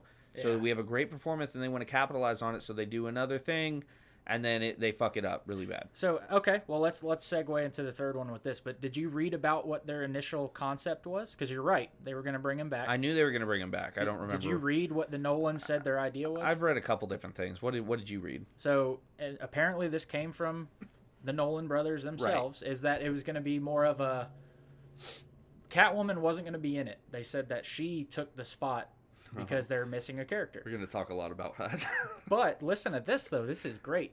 Yeah. They said it was going to be more of a Bane is kicking my ass, and in a last-ditch effort, who do you think he goes to for advice on how to stop a madman? I would have watched that in a heartbeat. And they said it, and he even said it would have been like a Silence of the Lambs. He's locked up, and Batman's going for counsel with him. I'm like, all right, would you rather have seen that, or would you rather have seen a buddy cop comedy movie with Batman and the Joker kicking ass and taking down Bane?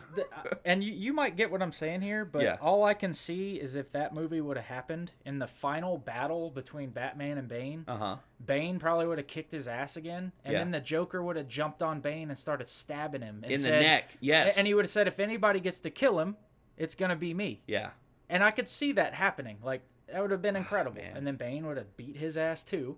Yeah, you're getting me excited because honestly, I would. I feel like the Dark Knight Rises. I'll just go ahead and say it. I did hear that because when you said Silence of the Lambs, I did hear that somewhere. Yeah, was that that was gonna be the concept? I was so bummed after I read that. I was like, that would have been amazing. Like, but let's start with like the just kind of like we did with Batman Begins. Mm-hmm. We're only right at an hour, so we have some time. Yeah.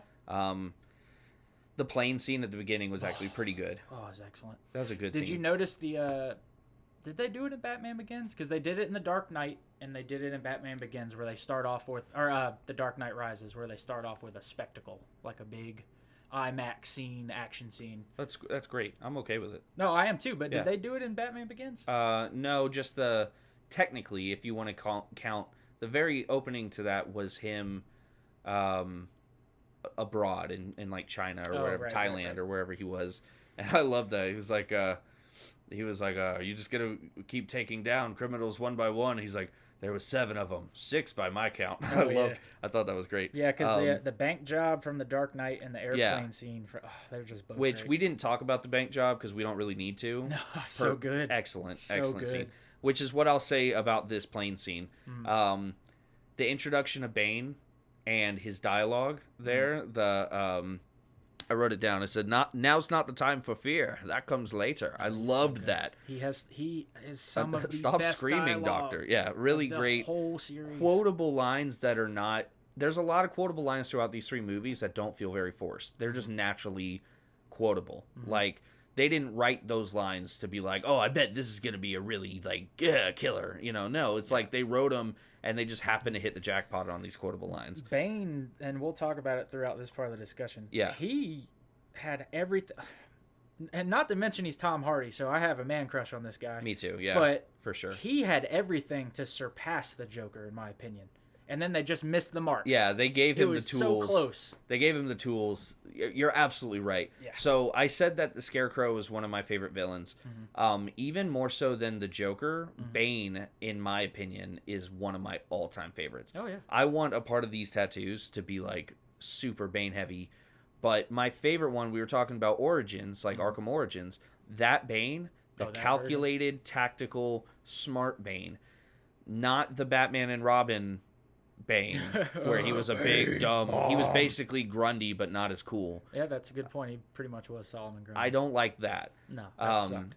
Nightfall. Even Bane. in Arkham Asylum, was it Arkham Asylum where they found him strung up? He was this real skinny. Yeah, Arkham Asylum. You remember where they found him in the greenhouse? Yep. And because Harley had the gun against Gordon's head, and then he saved Gordon, and then they find the little So that Bane who turns into the big, bring me the Bruja. I don't even like that as much. It was pretty cool. I like your favorite iteration though. In Origins, he was a big dude without Venom. So yes, so that brings me to my point. He was huge. Yeah. Much like for any of the Young Justice fans out there, the Bane that they had in Young Justice was excellent because he still used Venom that gave him a little more size. It just kind of pumped him up and gave him that crazy strength. Yep. But all in all, without the Venom, he was still big. Physically imposing. So the balance that they have there, which Tom King in the current Batman run has done excellent, he's still big and imposing and scary. He's not a WWE wrestler, you know, but he is still very, very strong. But he has that reliance on Venom now. Right. So, but that doesn't need to be the focus. They could have easily done this in the Dark Knight, or the Dark Knight Rises. So. Right. Yeah, that's my favorite iteration of Bane, which was pretty close. I don't think Tom Hardy was terrible. I'm going to tell you the reasons when we get to it why I love his version of Bane. And so many people hate it. Right. Which I can get it because people get set in their ways. Bane is a beloved character. Right. And you like the luchador mask. You like the venom pumping through him. It's great. But Tom Hardy's version, in my opinion, was just incredible. But what do you think about those versions of Bane where it's almost like he's a crackhead? Like he needs the venom. Like and that's what I was talking about. Yeah. I don't necessarily like that. Yeah. That being said, I think there have been plenty of great story arcs and runs that have had that. But if we're talking about the original story that made Bane, which was Nightfall, where he broke the bat, he was calculated. He was very big in Venom. Like Venom was a huge part of that, if I remember correctly. I can't remember now. But yeah, but he was also very calculated and he knew who Bruce Wayne was. He knew who Batman was. And Bruce Wayne, he made, just like in Hush and in The Long Halloween, he made Bruce Wayne fight his entire fucking rogues gallery. Yep. And then when he was broken and defeated, came home to Bane waiting for him in the Batcave. Yep. Amazing. That's the Bane. Tom Hardy was not bad. Tom Hardy, just to me, was not big enough. And they tried, like you could see the Nightfall inspiration in the story. And I have some stuff about that we're going to talk about too. They touched on a lot, but like in the book, Bane, it was kind of funny because Bane was like haunted by the concept of the bat. I remember that because when he was still locked up in Santa Prisca, he was having the nightmares about the bat. He's like, what is this?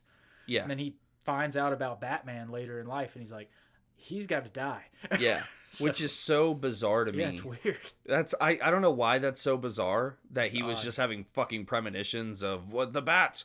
Like, why could I not understand? I think he just why happened I'm so to be scared? having nightmares about bats and then projected it onto Batman, which was just bad luck. Yeah, and I said that to somebody where I was like, my stance is I don't think he was big enough. And I said that to somebody, and they were like, did you fucking see when he took his shirt off and how fucking ripped he... okay, I get that, like but 5'8". If I'm being... Yes, thank you. If I mean, he was honest, muscular, but...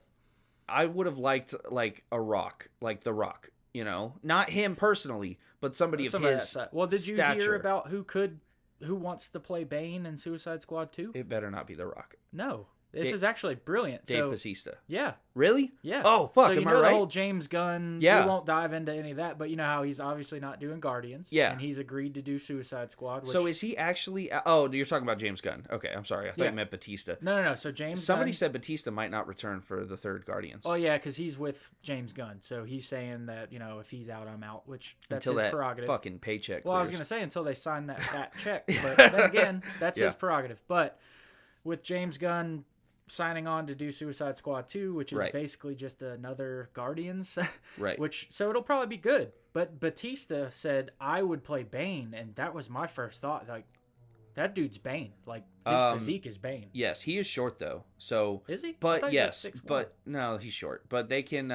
Okay, first of all, even if he's 6'1", I need Shaq height. Are you sure? Because I think Batista's like taller than The Rock. If I remember correctly, it's a Sylvester Stallone situation. They make him seem a lot bigger than he actually is. I'm gonna pull it up while we keep talking. Yeah, go ahead. Like that would be great. Kind of like to your point, because he's got the physique. So we have, but we do have the technology now to make. I mean, if we have Groot on screen the way we do, you can make him as big as you want him to be. He's 6'3".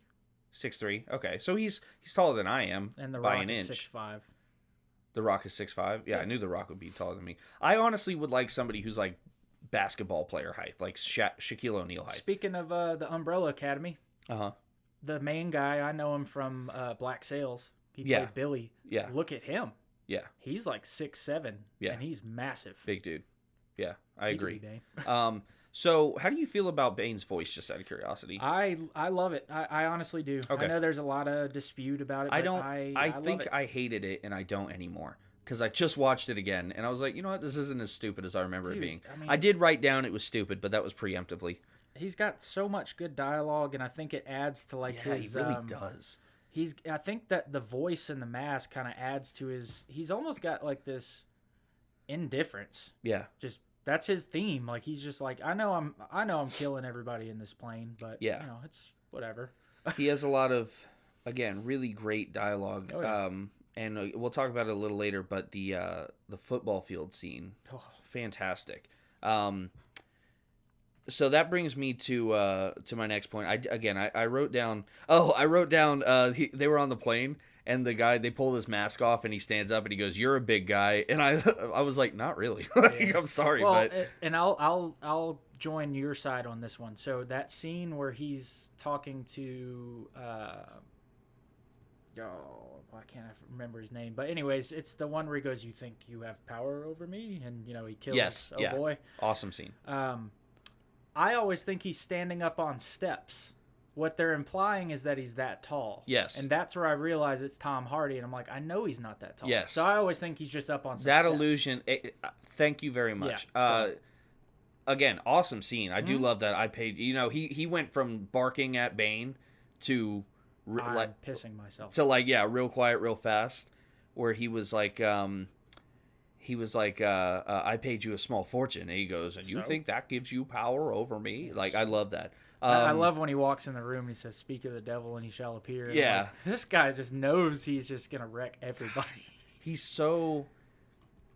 You didn't watch Punisher Season 2 yet, right? I did. I was going to tell you that. Did you finish it? Yeah. Okay, so the same thing I loved about the Pilgrim. Mm-hmm. Indifference. But that cadence and purpose. Purpose. Yeah. Thank you. That cadence of I'm here with a mission and a message. And I do not falter. Love it. However, speaking of stupid voices, just backtracking to that a little bit, Selena Kyle. The reason I gave up on her was her very first entrance. Can we get some girls in here? Careful what you wish for. That's exactly what she sounds like. I loved Batman the Animated Series just as much as the next guy. Yeah. I'm a 90s kid.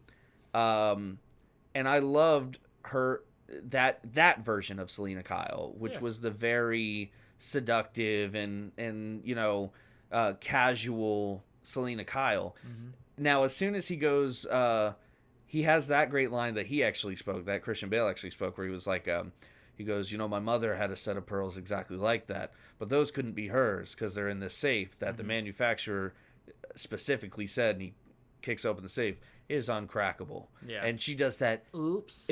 Yeah, where she does the first exposure to I'm a cat burglar. I hated that fucking much. It is pretty cringy. It's so bad. I didn't know it was supposed to be uncrackable. She's trying to do the whole, I was putting on a show and now you got me. So it was just a little too much.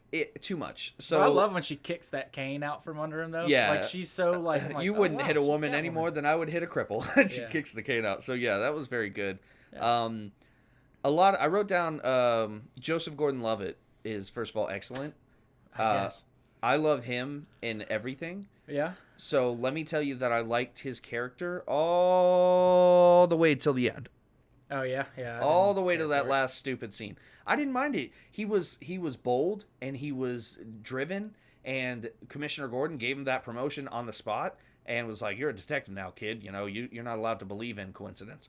And I thought that a lot of that was pretty okay. Yeah. Not amazing, but pretty okay. I didn't like the fact that he goes, like, this one dude just... I know Batman's Bruce Wayne.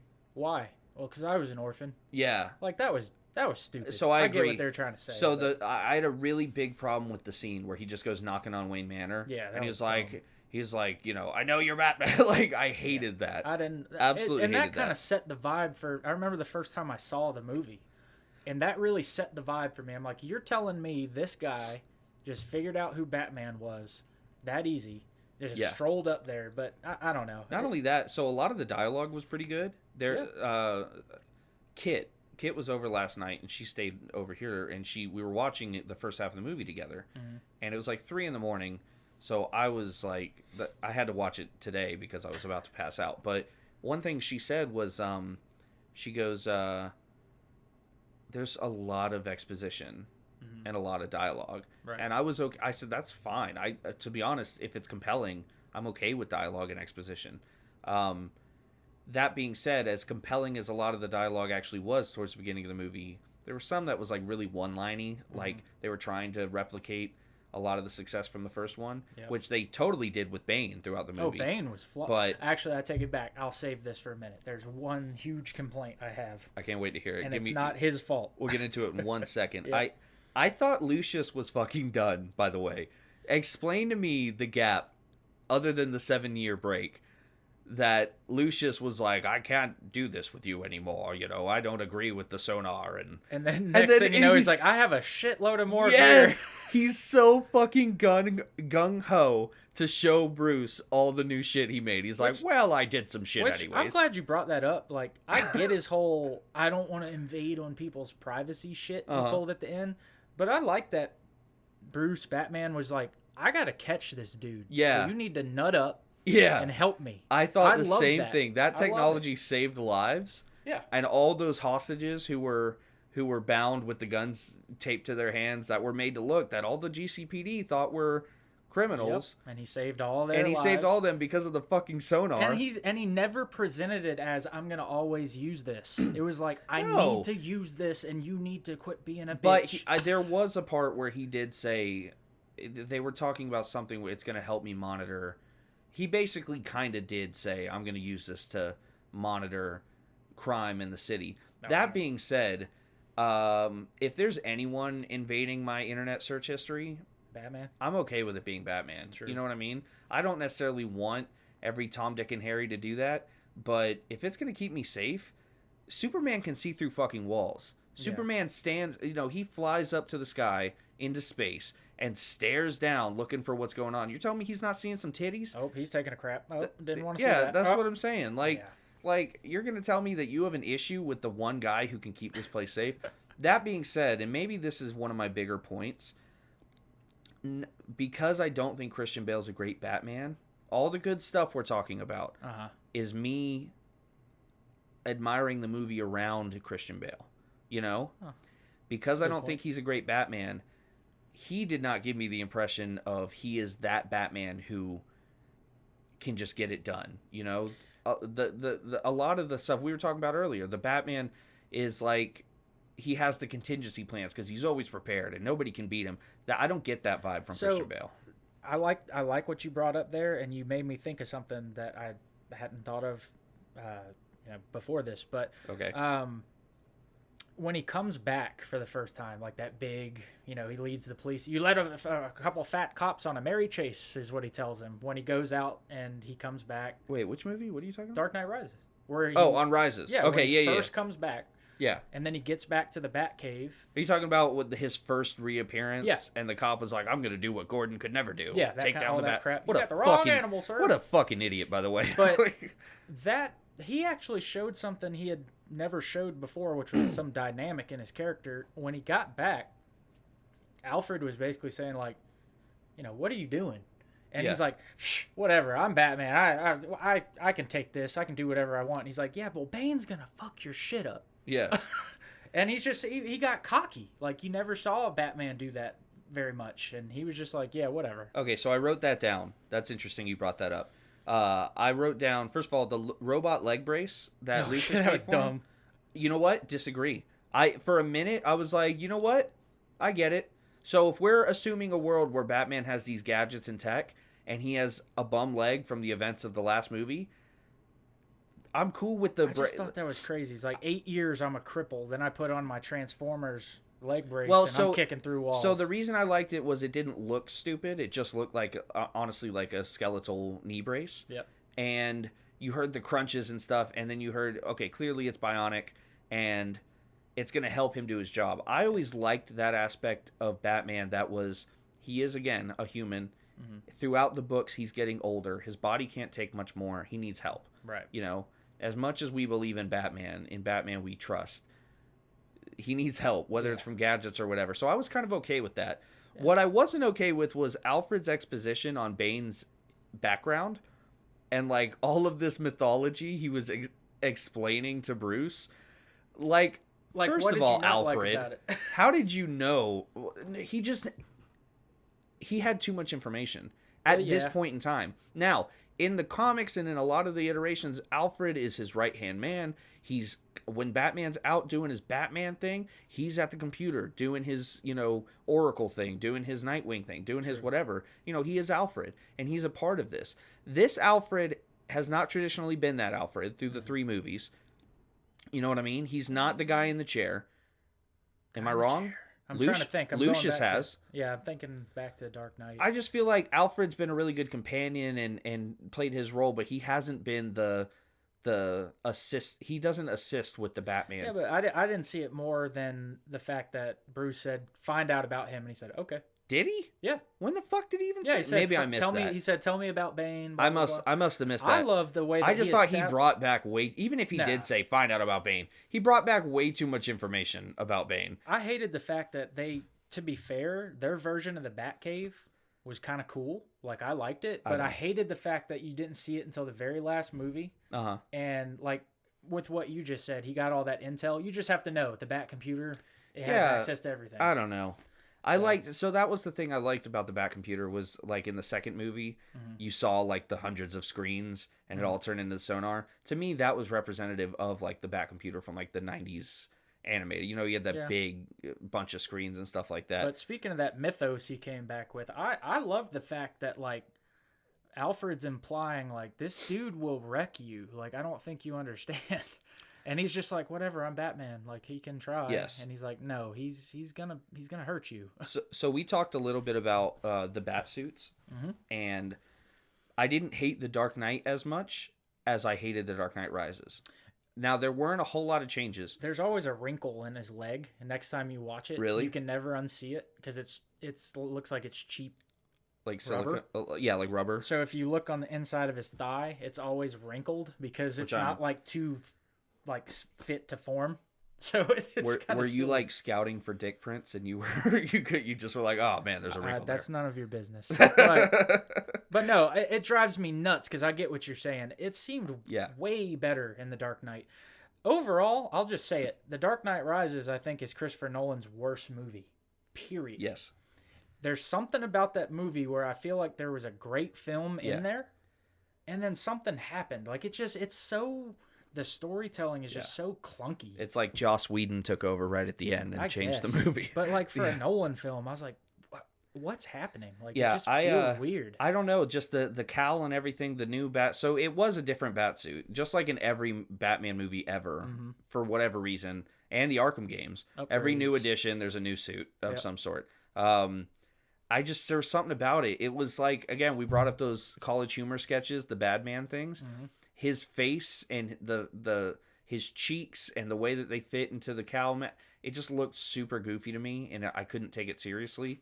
I just didn't like it, and that's not a huge deal. I just want to bring it up because I couldn't take his cowl and his shit seriously through most of this movie. I always wish they'd do a cowl, the one where the chin strap comes up.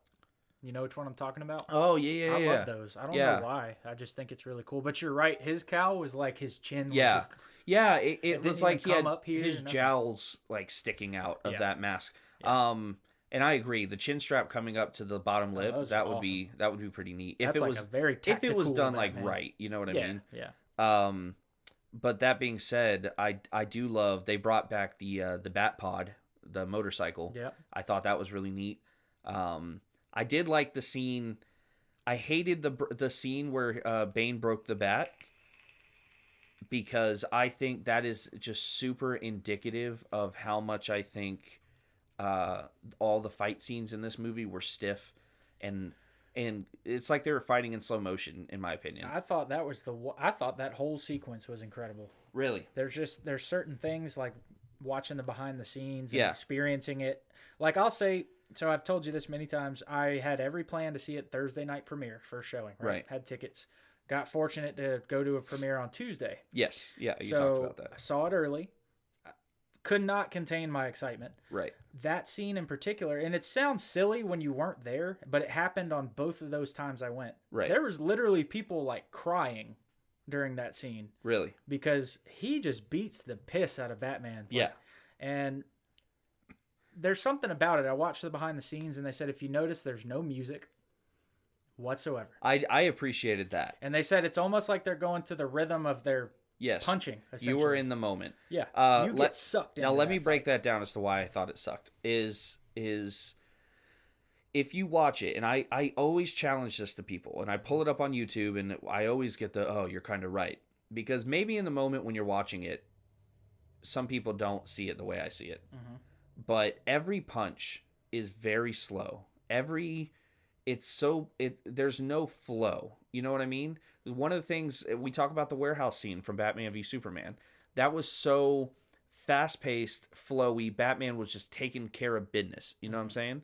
Yeah. And it didn't necessarily have to be like that, but with the technology we have now, even Bane, who is unencumbered by the Batsuit, first of all, because he just has his tactical vest on, every time he pulled back a punch, it was so huge and telegraphing, and just it felt to me, maybe just as a fan of like the UFC and shit, I don't know, but it just felt very bleh. See, I'll counter you on that, because to me, I saw it as more like two brutes just going at it. So like every punch was maybe, but Batman isn't exactly like the big enough size to where he's that big battle goblin. Dude's quick. But he also never faced an opponent that was just eating his punches like it was nothing. I don't know. I mean, I'm going to 100% disagree with you there, because that whole sequence to me where he's basically showing him like, he's like, you mean nothing to me. Like you can't hurt me. Yeah, that's super fair. I just think that to me, when I watch it, it's so, I don't know. I watch it every time and it never changes my mind. I'm like, this is awful. The dialogue again, captivating. The second that gate closes and Bane walks out, it's so game on. the minute that gate closes and he turns around, it's like, Selena, like shit is about to go down. It's just crazy because it gives you a sense of like dread, like it's coming. I have a feeling that everybody knew who went in the movie knowing about the breaking of the bat. Right. You knew that was it. You were like, okay, but can I bring my next point about that? Yeah. As huge as that was in the comics, that quick, the way he delivered his final dialogue and then snapping the bat was sort of underwhelming to me. It was very quick. It didn't look like much. It just looked like he dropped him down, and he delivered, I don't remember what the line was, but he delivered that line, and then as soon as the word finished, the bat dropped. And I think they did that on purpose to have some kind of impact, but it didn't have that with me. So I have a couple things to say to that. Number one, out of that whole fight, I loved everything about it except for that final blow. Right. And I'm going to tell you why. You know the iconic, the Batman's draped over his knee, and he's basically like pushing him down to break his back. And this one, it's like you said, he just kind of dropped him onto his knee, and it's like, wouldn't think his back would be broken. Yeah. But here's what made me so mad. There's a behind-the-scenes featurette about the fight, and there was 3 versions. They said it's going to be one of these 3 backbreakers. Wow. One of them was perfect from the pages. Yeah. The same thing. And they were wearing, the way they had it, it was like a harness suit. But he was really picking him up, and he was really dropping him down. And the second one they show, he drops him down. And bends him over the knee. He does like a Tebow knee, and then he just drapes him over his knee. No, I'm serious. And I was just, why did you not use that? Yeah. That's so crazy to think about. I'd like to see that featurette, to be honest. Yeah. If you just ever check it out. Bring next time you're over, bring that DVD or that whatever Blu-ray you have, or I'm sure I can find it online. But I'm with you there. Like, I felt like it served its purpose, and like it, but it also was kind of to a degree rushed. Yeah. Ish. And the only other thing I'll talk about as far as the fight scenes go is that final fight scene at City Hall. Again. Don't even bring that up. That's my one complaint. Thank you. To me, it's super blocky and slow and weird, and it was not indicative of a Batman versus Bane fight to me. I'll get to that once we get to let's get to that in a second. So the football field scene was amazing. I loved it. And I think Bane outing Commissioner Gordon through the speech. Oh, yeah, that was funny. That was gangster, dude. That was so fucking badass. That's why I thought he was so great, man. He was just like, nobody means anything to me, and you can't Joseph stop Gordon-Levitt was like, fuck you, Commissioner. Like, you've been by my side this whole time, but now I'm mad at you. Yeah, that was dumb. So I think a common theme in these movies is that people keep getting mad about things you really just shouldn't be getting mad about. In the midst of all this chaos, you don't really have time to be mad I really hate the whole ideal through some of the DC movies, and maybe even some of the Marvel movies, through superhero movies in general, that people keep getting furious and like, no, not the movies. That's the problem with the CW shows. Like, honest to God, that's the problem with the Arrowverse. People keep getting furious and whole story arcs are built around one small lie. Yeah. It's not the fact of what it is. It's that you lied about it. And they always have, to be fair, they always have pretty good reason for it. Like, I liked Gordon's explanation. They always have a good reason for it. It makes sense. Yeah. And then they're like, I can't believe but then you have these fucking snowflakes who are always like, oh, I can't, you lied to me and I can never forgive that. How fucking privileged are you that that's the worst thing that's happened? Don't know, man. I'm sorry. That's the kind of thing that really annoys me. But I thought him outing James Gordon with this was pretty great. One thing I think that I would have liked to see that I wrote down, it's not necessarily that I hated it or that it's a problem, but Bane to me is not a public figure. He is not the guy who steps out to make the big speech. You know, I would have liked to see, and again, it's not that it's a big problem, and it's not that it didn't work. Mm-hmm. I would have liked him to stay in the shadows, be that guy who is very Ghost, you know? I always love, though, right before he goes out, to your point, to go address the public, when the kid's singing. And he's like, that's a lovely Because in the midst of everything he's doing, he's just like, oh, that kid can sing great. Yeah, it's just that, like, at the beginning of the movie, they talk about him like he's legend. Mm-hmm. You know, like, we've never actually seen him, but are you talking about Bane, the man in the mask? Like, nobody's ever really seen him, just whispers. Right. I would have liked that to be continued through the movie. See, and that's actually really cool. And then there's one theme that I noticed at the end, that Bane never intended to leave Gotham. That was it. So I think that had a lot to do with it too. He was going to be there when it blew up. So I wrote that down too. Did it ever explain why he had such a fucking hard on for Gotham, or why this was even a thing? He was blindly doing whatever Talia wanted. So because he loved her. It was okay. So it was Talia. That's the other thing. Kind of like the Rachel situation, the Bane in love with Talia situation, kind of seemed cheap. It kind of made it seem like, maybe not cheap, maybe that's the wrong way of saying it, but it made it seem like he had less of the badass motivation and more like, oh, I need to do whatever this person says. I did appreciate the fact that, at least that's the way that I took it when they presented it. It wasn't like a love, I want to be with you. It was more like a love, I deeply care for you and want to keep you safe. So I liked, at least they gave it the cool background of she was actually the child who escaped. Did the bait and switch get you the first time? Yes, it very much did. It got me too, and then it's sad because when you watch it again, it's so obvious. You would have been older than me, though, when these came out. Yeah. So in 2012, I was still 18. Ago? Maybe I should have been mature enough to have seen it. But I figured out why the bait and switch worked. Okay. And it's when Liam Neeson comes back as the premonition. Yeah, and they says, directly say, "Yeah, that you're the." Bane thank is the you. child. I had the same and that's thought. When your brain but again, he's a premonition, so he wasn't going to correct exactly. him. So it's a catch. Like your hallucination cannot correct what you don't know. Exactly. So he says the Bane is your son or whatever. You know, the child of Ra's al Ghul, and he doesn't correct him. Yeah, and he doesn't even say yes. Yes. He's just like whatever. But then you watch it again like a second time, and you see that's clearly Tom Hardy and right. beating up the people, and you're like, oh, why didn't I see that? Oh no, yeah. You're talking about when it says the protector. And then I felt so stupid the second time. I'm like, what was I thinking? That was great. But it's because Liam Neeson, that scene, they basically tell you Bane's the child. So speaking of, this is actually the last note I have written down because I figured the last of the movie, the City Hall scene, we can just talk about. The prison doctor who's like healing his back. Where did he get his fucking degree? He strings him up with a rope and says, I got to push this vertebrae back. Whack! Stand until you can walk. Or what did he say? Stay like that until you can stand? He said, stay like that until you walk. And so what did you think about that whole sequence of him... I'm indifferent. ...coming back? I'm indifferent. So a lot of people do the whole, like, how did he go from Santa Prisca to Gotham and instantly? I don't care. I don't care. At this point of the movie, I'm so turned off, I couldn't give a shit. So... that scene in particular goes back to what I was saying. There is gold in this film that they didn't figure out how to put it all together. I think a lot of us were just like, did the bat whatever they call it, the bat plane or the bat whatever. We all kind of thought the bat wing. The bat wing, thank you. It's the same thing, yeah, because Gotham's off limits. They're doing No Man's Land, which I thought was cool. So I'm sorry. I'm a big fan of the No Man's Land, idea. So you hated it when he blew the bridges and all that? No, I didn't hate it because I got pumped. I was like, oh, we're about to get No Man's Land. Yeah. What followed was stupid. Yeah. I thought the rest of it, the movie from this point forward to me is just bad. Oh, it's terrible. Like when they do the whole time jump and then all the Batmobiles are patrolling and I'm like, this is stupid. And we have the court, the That's Scarecrow. What I was telling you about earlier. Yeah. At least let him wear the Scarecrow mask. Thank you. I thought the same thing. I'm like, why do you not have your fucking mask on? Just let him wear the mask. We know that it's Scarecrow. You can even have him take it off. So that's the other thing about, and I'd like to, if you, I don't think you've been watching Gotham, right? Oh yeah. You have? Yeah. Oh. The last one I saw was Santa Prisca, where they introduced Eduardo.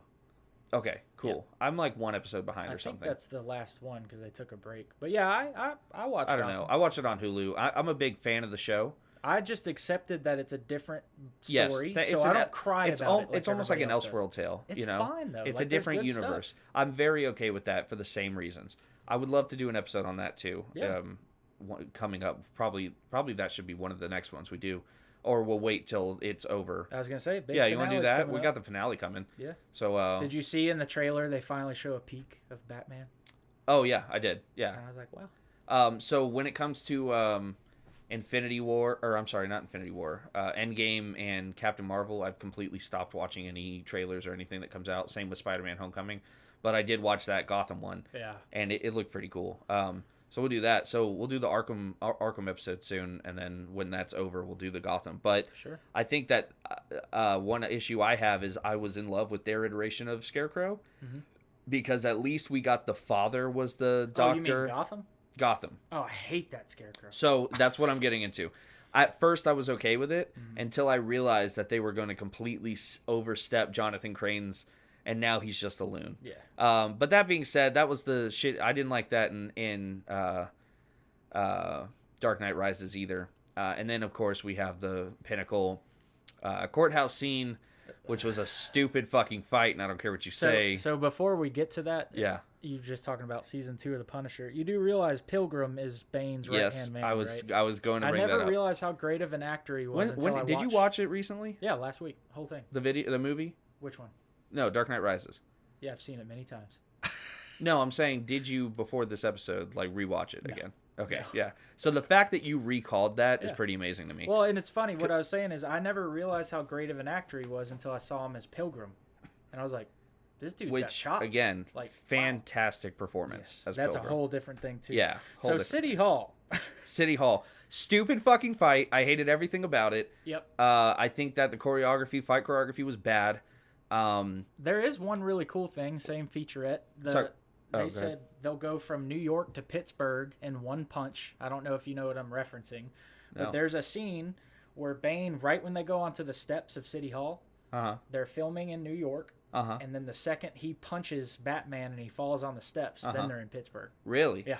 I didn't know that. That's amazing. The featurette was better than the movie. Yeah. So they're like, seriously, we call it the one punch that got us, from New York to Pittsburgh. I can't wait to see that. I'm definitely going to look up those. It's awesome. And then I don't even want to. We have to though. It's so bad. Moving on. So the whole thing, he gets stabbed, and Talia is like, haha. Hang on, I'm dreading getting to this. But how about before we get there, when they're fighting out on the steps of City Hall, you didn't like any of that? I thought it started to get pretty good. I like what was it where he picked him up and kind of slammed him into the pillar. I like when Bane did a berserker freak out when his mask was broken. Oh, thank you so much. You're absolutely right. Pounded that pillar. Yes. And I'm like, wow. Yeah, when he did that just flurry of punches, that's what I would have liked to have seen the whole fight. I felt like Batman was finally Batman in that scene because he started outsmarting Bane. He's like, I can't take him physically, but I can fight smarter than him. And then he started hitting him with those little 1-2s and he broke the mask, and that dude turned into a bitch in 2 seconds. Yeah. That was cool. And then he gets stabbed, and he's laying there, and Talia's, haha, I'm the daughter of Rachel. I'm the true child. Yeah. I don't even want to talk about this scene if we're being honest. You can, if you have something to say about it. I just think it was all around stupid. The only positive I can take out of any of it, the scene was dumb. Yeah, they're doing the whole Commissioner Gordon has the button, then he drops it. I just laughed when he like drops it, and there's seconds left. Like, this is so stupid. You're trying to force drama. Yeah. The only good thing that came out of that whole sequence was when it was over and she left, and Bane said, "We both know I have to kill you now, right?" That was great because she was like, "Don't kill him," and he's like, Yeah. And then she leaves and he's like, I'm gonna kill you. Yeah. You know that, right? By the way, that scene was the best of the Bad Men spoof ones where they were I stuck you first. It was like, it was like Jesus, Bruce. It was like, I'm not the first one to get stabbed with 9 hard inches. You motherfucker. You motherfucker. Oh God, it's so funny. But no, and again, just as stupid. Oh, it's making me mad just thinking about just as stupid him saying like, I can get it over the water, and he's like, but the autopilot is broken. I stopped mentally watching the movie when Catwoman was the one that took him out by blowing him up with the bike, and it made me so mad because I said, you spent this whole movie building him up to be like this force. Yeah. And it took one shot and he's dead. Yeah. And I was so mad because, like with you, I'm like, the fight was okay. It was cool. Yeah. I thought they were going to fight again. Yeah. To be honest, really I'm sitting here rewriting the movie in my head. I thought Batman was finally going to rip the damn mask off his face. Yeah. And let him die. I would have liked to see that too. I thought it was about to be epic. And they kind of fucking cock teased you with that earlier because he was like, what happens if I take the mask off? It'll be painful or whatever. And then he almost got him. And I was like, they're going to fight one more time. And he's going to rip that thing right off his face. Yeah. And you're going to see that he's messed up. And then they just blew him up. And then to add insult to injury of this entire movie, Batman goes and takes the bomb and is like, boom, blows up. All the fucking kids on the school bus clap, whatever. And then that stupid story Alfred told, every summer I took holiday to France and I sat at a cafe. I had a funny banker. So let me tell you why that's horseshit. Because at the end, him and Selena, the bad Selena, are sitting at the cafe, and he turns around and he smiles at Alfred, and they don't say anything because that was the dialogue. Yeah, that's the story. That's the story he concocted, and that's bullshit. That is supposed to be the two people who mean the most to you in the world, Alfred and Bruce. Like, guys listening, there's recently a couple months ago, they had Batman Annual #3. And there was an Alfred story in it that'll make you fucking cry. And it just really showcased the perfect relationship of how much Alfred hates that he is Batman and how much he hates all of this. But he does it because he cares for Bruce more than anything in the world. So I'll be the first to tell you that I cried like a little baby at that scene where he goes to the gravesite of Thomas and Martha and Bruce. And he says, I failed you. Yeah. Bro. And depending on who's around when I'm watching that scene, I have to just eat it, and I'm like, oh, don't cry, don't cry. But no, that made me cry. Yeah, like I'm not that manly. I don't care who's around. I'm shedding a tear. Completely ruined it, and Christopher Nolan was like, well, the ending to Inception seemed kind of obscure. Let's do it with Batman. That's all it was. That's all it was. Is the top gonna fall, or is it still spinning? That's all it was. And then again, who cares? Let's call Joseph Gordon-Levitt Robin. Let's say that his name I fucking is hated Robin. that so much. You should go by your real name. It's so pretty. I thought she was going to say Richard Grayson or Dick. And he said, people call me Dick. That would have been amazing. But no. That really annoyed me. Robin, that is so bad. The Dark Knight Rises sucks. Yeah, The Dark Knight Rises fucking sucks. It sucks. I'm glad we could agree on that. Bane was fantastic. Really it is just a movie that I'm pretty sure I can go a good while without ever watching again. And I'm really excited for... Oh, let's talk about Matt Reeves real quick. Okay. Oh, you know what? Well, let's get into... we have news topics because that's going to segue into it. We're at an hour and 50 minutes. So if we can... 50? Yeah, if we can keep this shorter than 2.5 hours, I'll be happy. Okay. That being said, I knew that this was going to be a long episode. You know, not every one that we get into is going to be this in depth. But I think it's been a pretty good conversation so far. It's been fun. It'll be a guidelines for our future interactions. Yeah, for sure. So news topics. I think that one of the things that really has killed me, we've had a lot of talk of who's being eyed for Matt Reeves' Batman. Oh boy. And man, have you read any of the big names that are being eyed? I've seen some of them.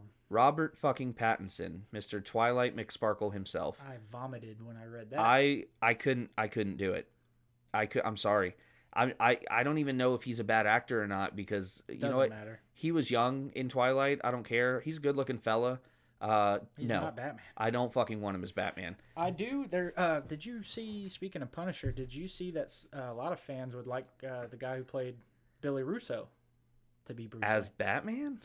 Think of him in season 1 when he had long hair. Because if you're fresh off season 2 when he has the short hair. If he bulked up, then maybe because he's already a pretty big dude. Like he's lean. really skinny. Yeah, he's skinny, tall, but he's though. lean. So you're tall. Right. If they put some mass on him, yeah, I could that. Maybe see it. I also like Armie Hammer. He's always been thrown. You know what? I said, and somebody, I don't remember who, they disagreed with me. That it was the one name that, as much as I don't necessarily love Armie Hammer, makes the most sense, and he is a pretty great actor. It's ironic that the man fucked from up Uncle the Lone had Ranger, Superman, and potentially Batman, and they were great together. Wait, what? Did you ever see The Man from Uncle? No, I haven't. Yeah, actually. It had Henry Cavill. Oh, Henry Cavill was in that? And Armie Hammer. Oh, okay. And they were amazing. The movie's fantastic. You know that they cast Armie Hammer as Batman once before. Yeah, for that Justice League that was going to come out. And it fell through. Yep. That's interesting. That's why they'll probably end up getting him. I want to give a shout out. I know you saw this on my Facebook, but last week, Young Justice #2 by Brian Michael Bendis came out.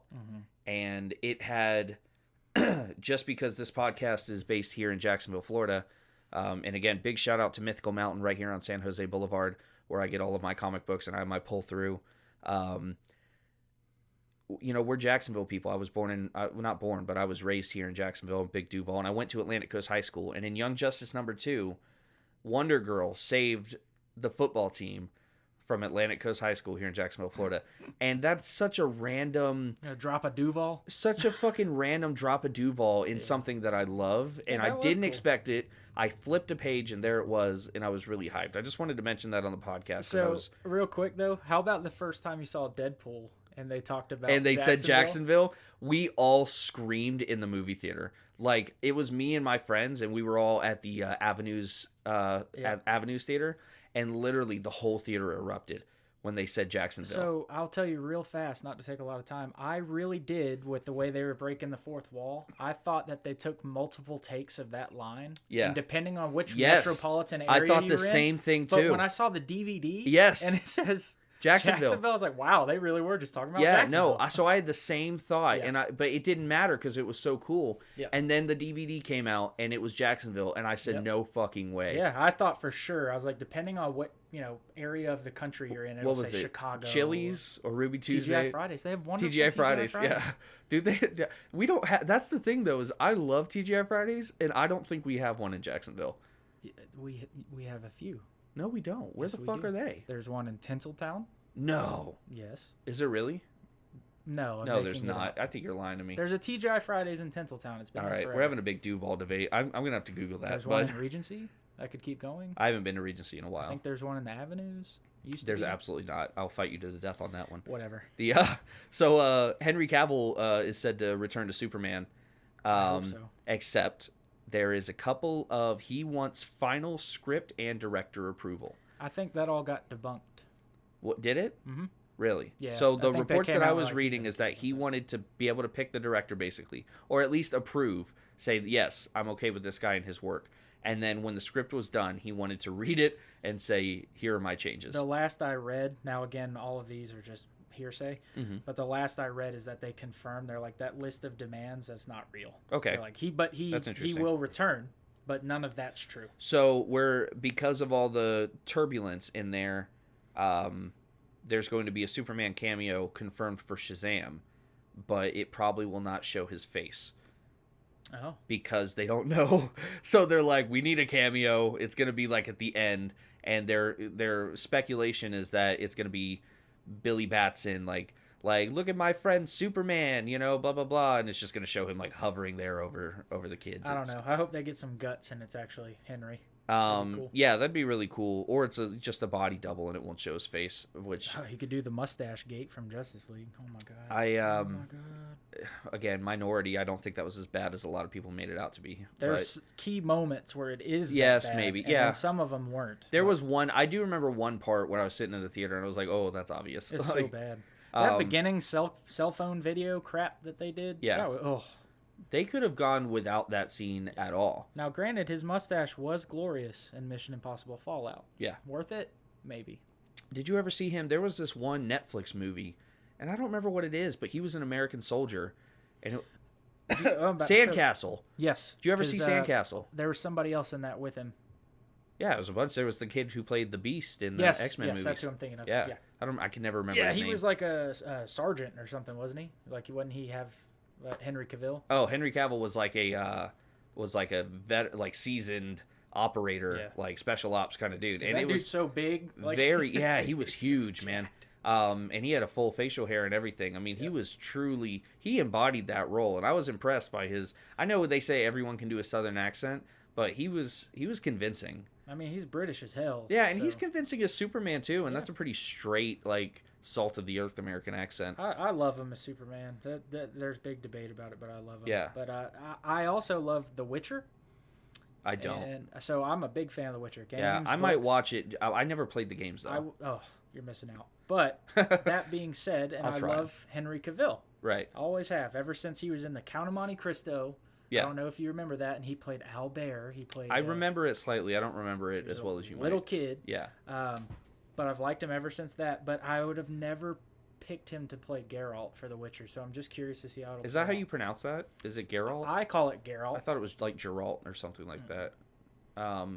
Regardless, yeah, I'd be interested to see it just because a lot of my friends are saying The Witcher's amazing. It is. It's a good story. And now that I'm playing more, I'm not a video game person. I think we've talked about that. I'm not a gamer by any means, but I've been getting into it more. So I wouldn't mind playing them. I find it hard because working like full-time jobs and I spend a lot of time preparing for the podcast and doing a lot of my little side projects that video games, it's so hard to want to get into because they're so time consuming and you can just kill your entire night. But if they can make 100 Arkham games, I will always make time for those. So hopefully we do that segment. I'd love to discuss. Yeah, those. I think that could be, again, we'll do it for our next episode. If you guys want to hear about the Arkham games, I promise it won't be 2.5 hours like this one, but it will. That's definitely an interesting one to get into. Unlike this, where I watched all 3 movies and then, took notes. I will not be playing all of the Arkham games and taking notes on them. I did it recently, so. Holy shit! I just beat Arkham Knight for the 9th time, and I just finished. I did Arkham Asylum and City back to back recently. Asylum's the worst one too. I hate it. I hate Arkham Asylum. Really? Yeah. That's honestly. But I'll table that for that conversation. Yeah, it's a great game in my opinion. So, real quick, comic book news, just in the world of books itself. A lot of really cool stuff has been coming out. A lot of important books. Batman Damned got pushed back a while. Is that the one that showed his junk? Yeah, that was the one that showed. I have it actually first printing in there, and right now it's going for like $100-something bucks. So very nice. I'm keeping it, and it will never come out of its bag and board. Priceless bat junk. Yeah, I have the first 2 because it was on my pull, and they pushed it back, and I don't remember the reason. They didn't really give a reason why, but it's just got pushed back to like May. Is it any good? It's a great series. Oh, okay. Yeah, so it's only a 3-part book. They're magazine-style books. So it's only 3 issues. It's a Constantine Batman story, which I'm a huge fan of. Really? Yeah. I had no idea. And the main antagonist that they're kind of toying around with is the Enchantress. So you have basically the book opens with the Joker is dead and murdered. And they basically are like, Batman finally snapped and killed the Joker. Now he's trying to figure out who actually did it or what's the deal is going on. And the artwork is ridiculous. Bat Dick looked great on paper, so good for them. But that got pushed back. And then Doomsday Clock, which is the Justice League Watchmen crossover, got pushed back another couple months.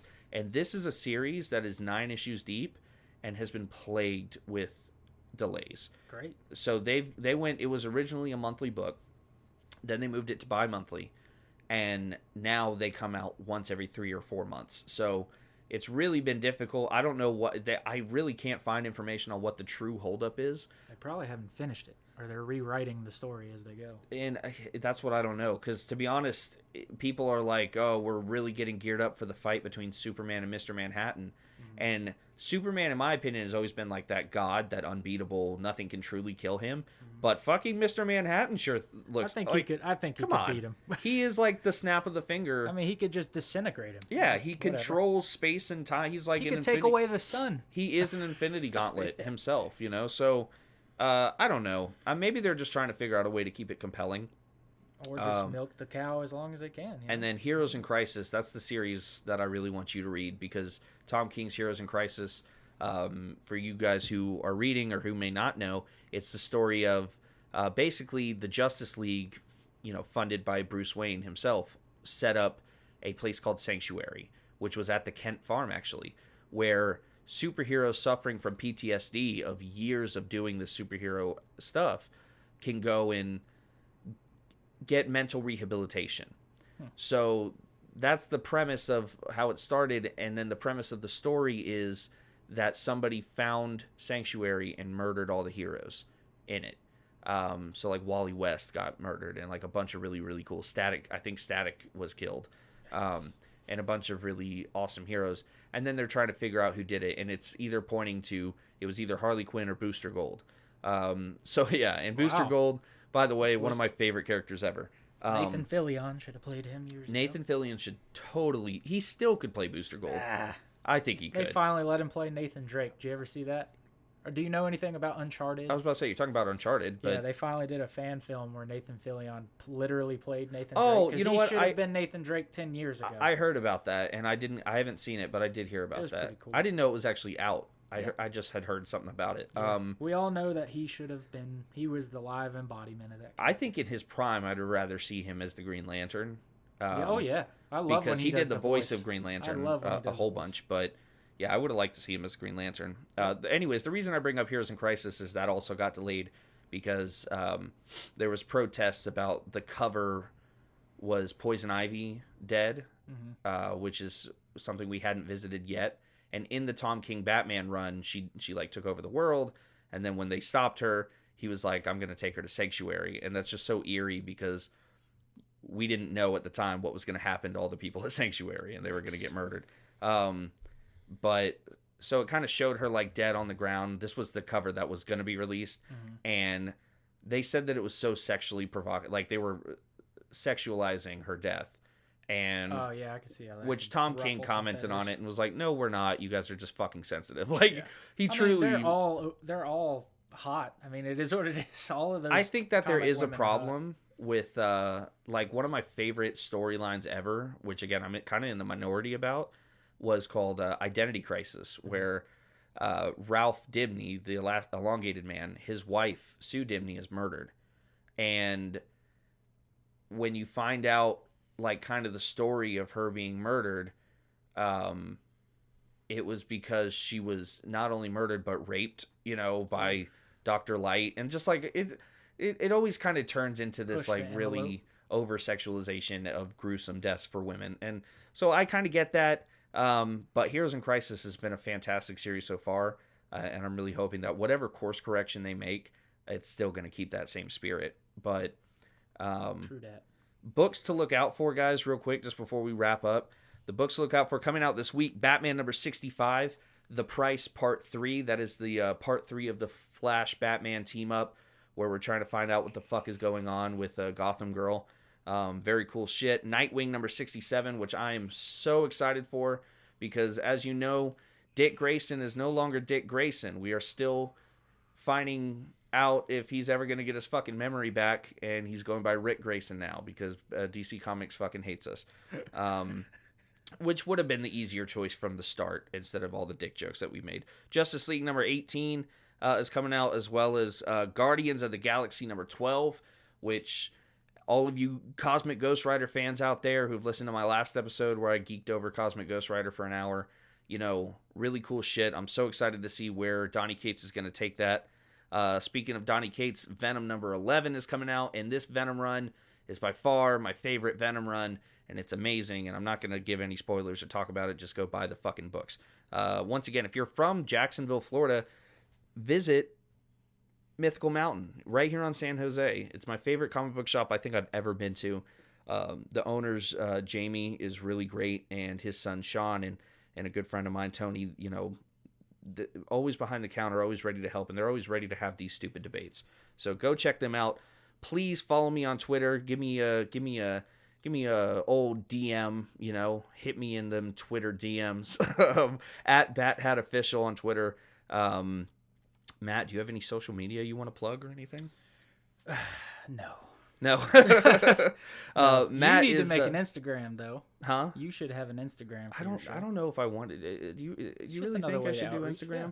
I can't think of what I would actually post to Instagram. I've thought about Photos of you and your guests, and you know. Yeah, inspirational quotes, maybe selfies. Maybe I'll do that. I was actually thinking of that before I do that. A Facebook page for the podcast would be better. Yeah, well, Instagram's an easy way to. And worst case scenario, at least if we do like a Facebook page, I can make you an admin and stuff, and you can do whatever you want to do. True that. But so Matt is going to be a recurring guest. I've already talked to you guys about Tim and Richard down in Orlando, who are also great geeks who love to nerd out and have debates about this stuff. But Matt is probably going to be a little more of a continual guest, and I love having him on. This has been a great experience. I don't know about you, Matt, but I think we're gonna have a lot of fun talking about all the different topics we keep saying we need to talk about. So let's just summarize our first go at it. We went 2.5 hours? 2 hours and 6 minutes, and we got off topic many times. So content will be easy. We have a good flow. So yeah, I don't think conversation wise, if you guys like Matt, smash that like button, subscribe. No, but again, just let us know what you think on Twitter at BatHatOfficial, and look out for the Facebook page. It's going to be coming out soon. And other than that, you got anything else to say, Matt? No, just thanks for having me, man. Yeah, for sure. Thank you guys so much for listening. My name is Steve, if I've never actually said that on the podcast. Steve! Somebody was like, why are you going by like I'm like, I'm not. It's just goofy. I pick a different secret identity every week. Fuck you guys. I'm not Swagger Souls. Like, I don't need to not face reveal here. Some people just need everything kind of explained. God bless them. It's asinine. But thank you guys so much. This is, at the time of posting, will be Monday morning, so... I hope you guys enjoy this on probably a couple of drives. I know that a lot of them tend to get. This is a long one. They will not all be 2 hours though. So, nah. Thank you guys so much, and we'll see you next time. See you guys. Bye.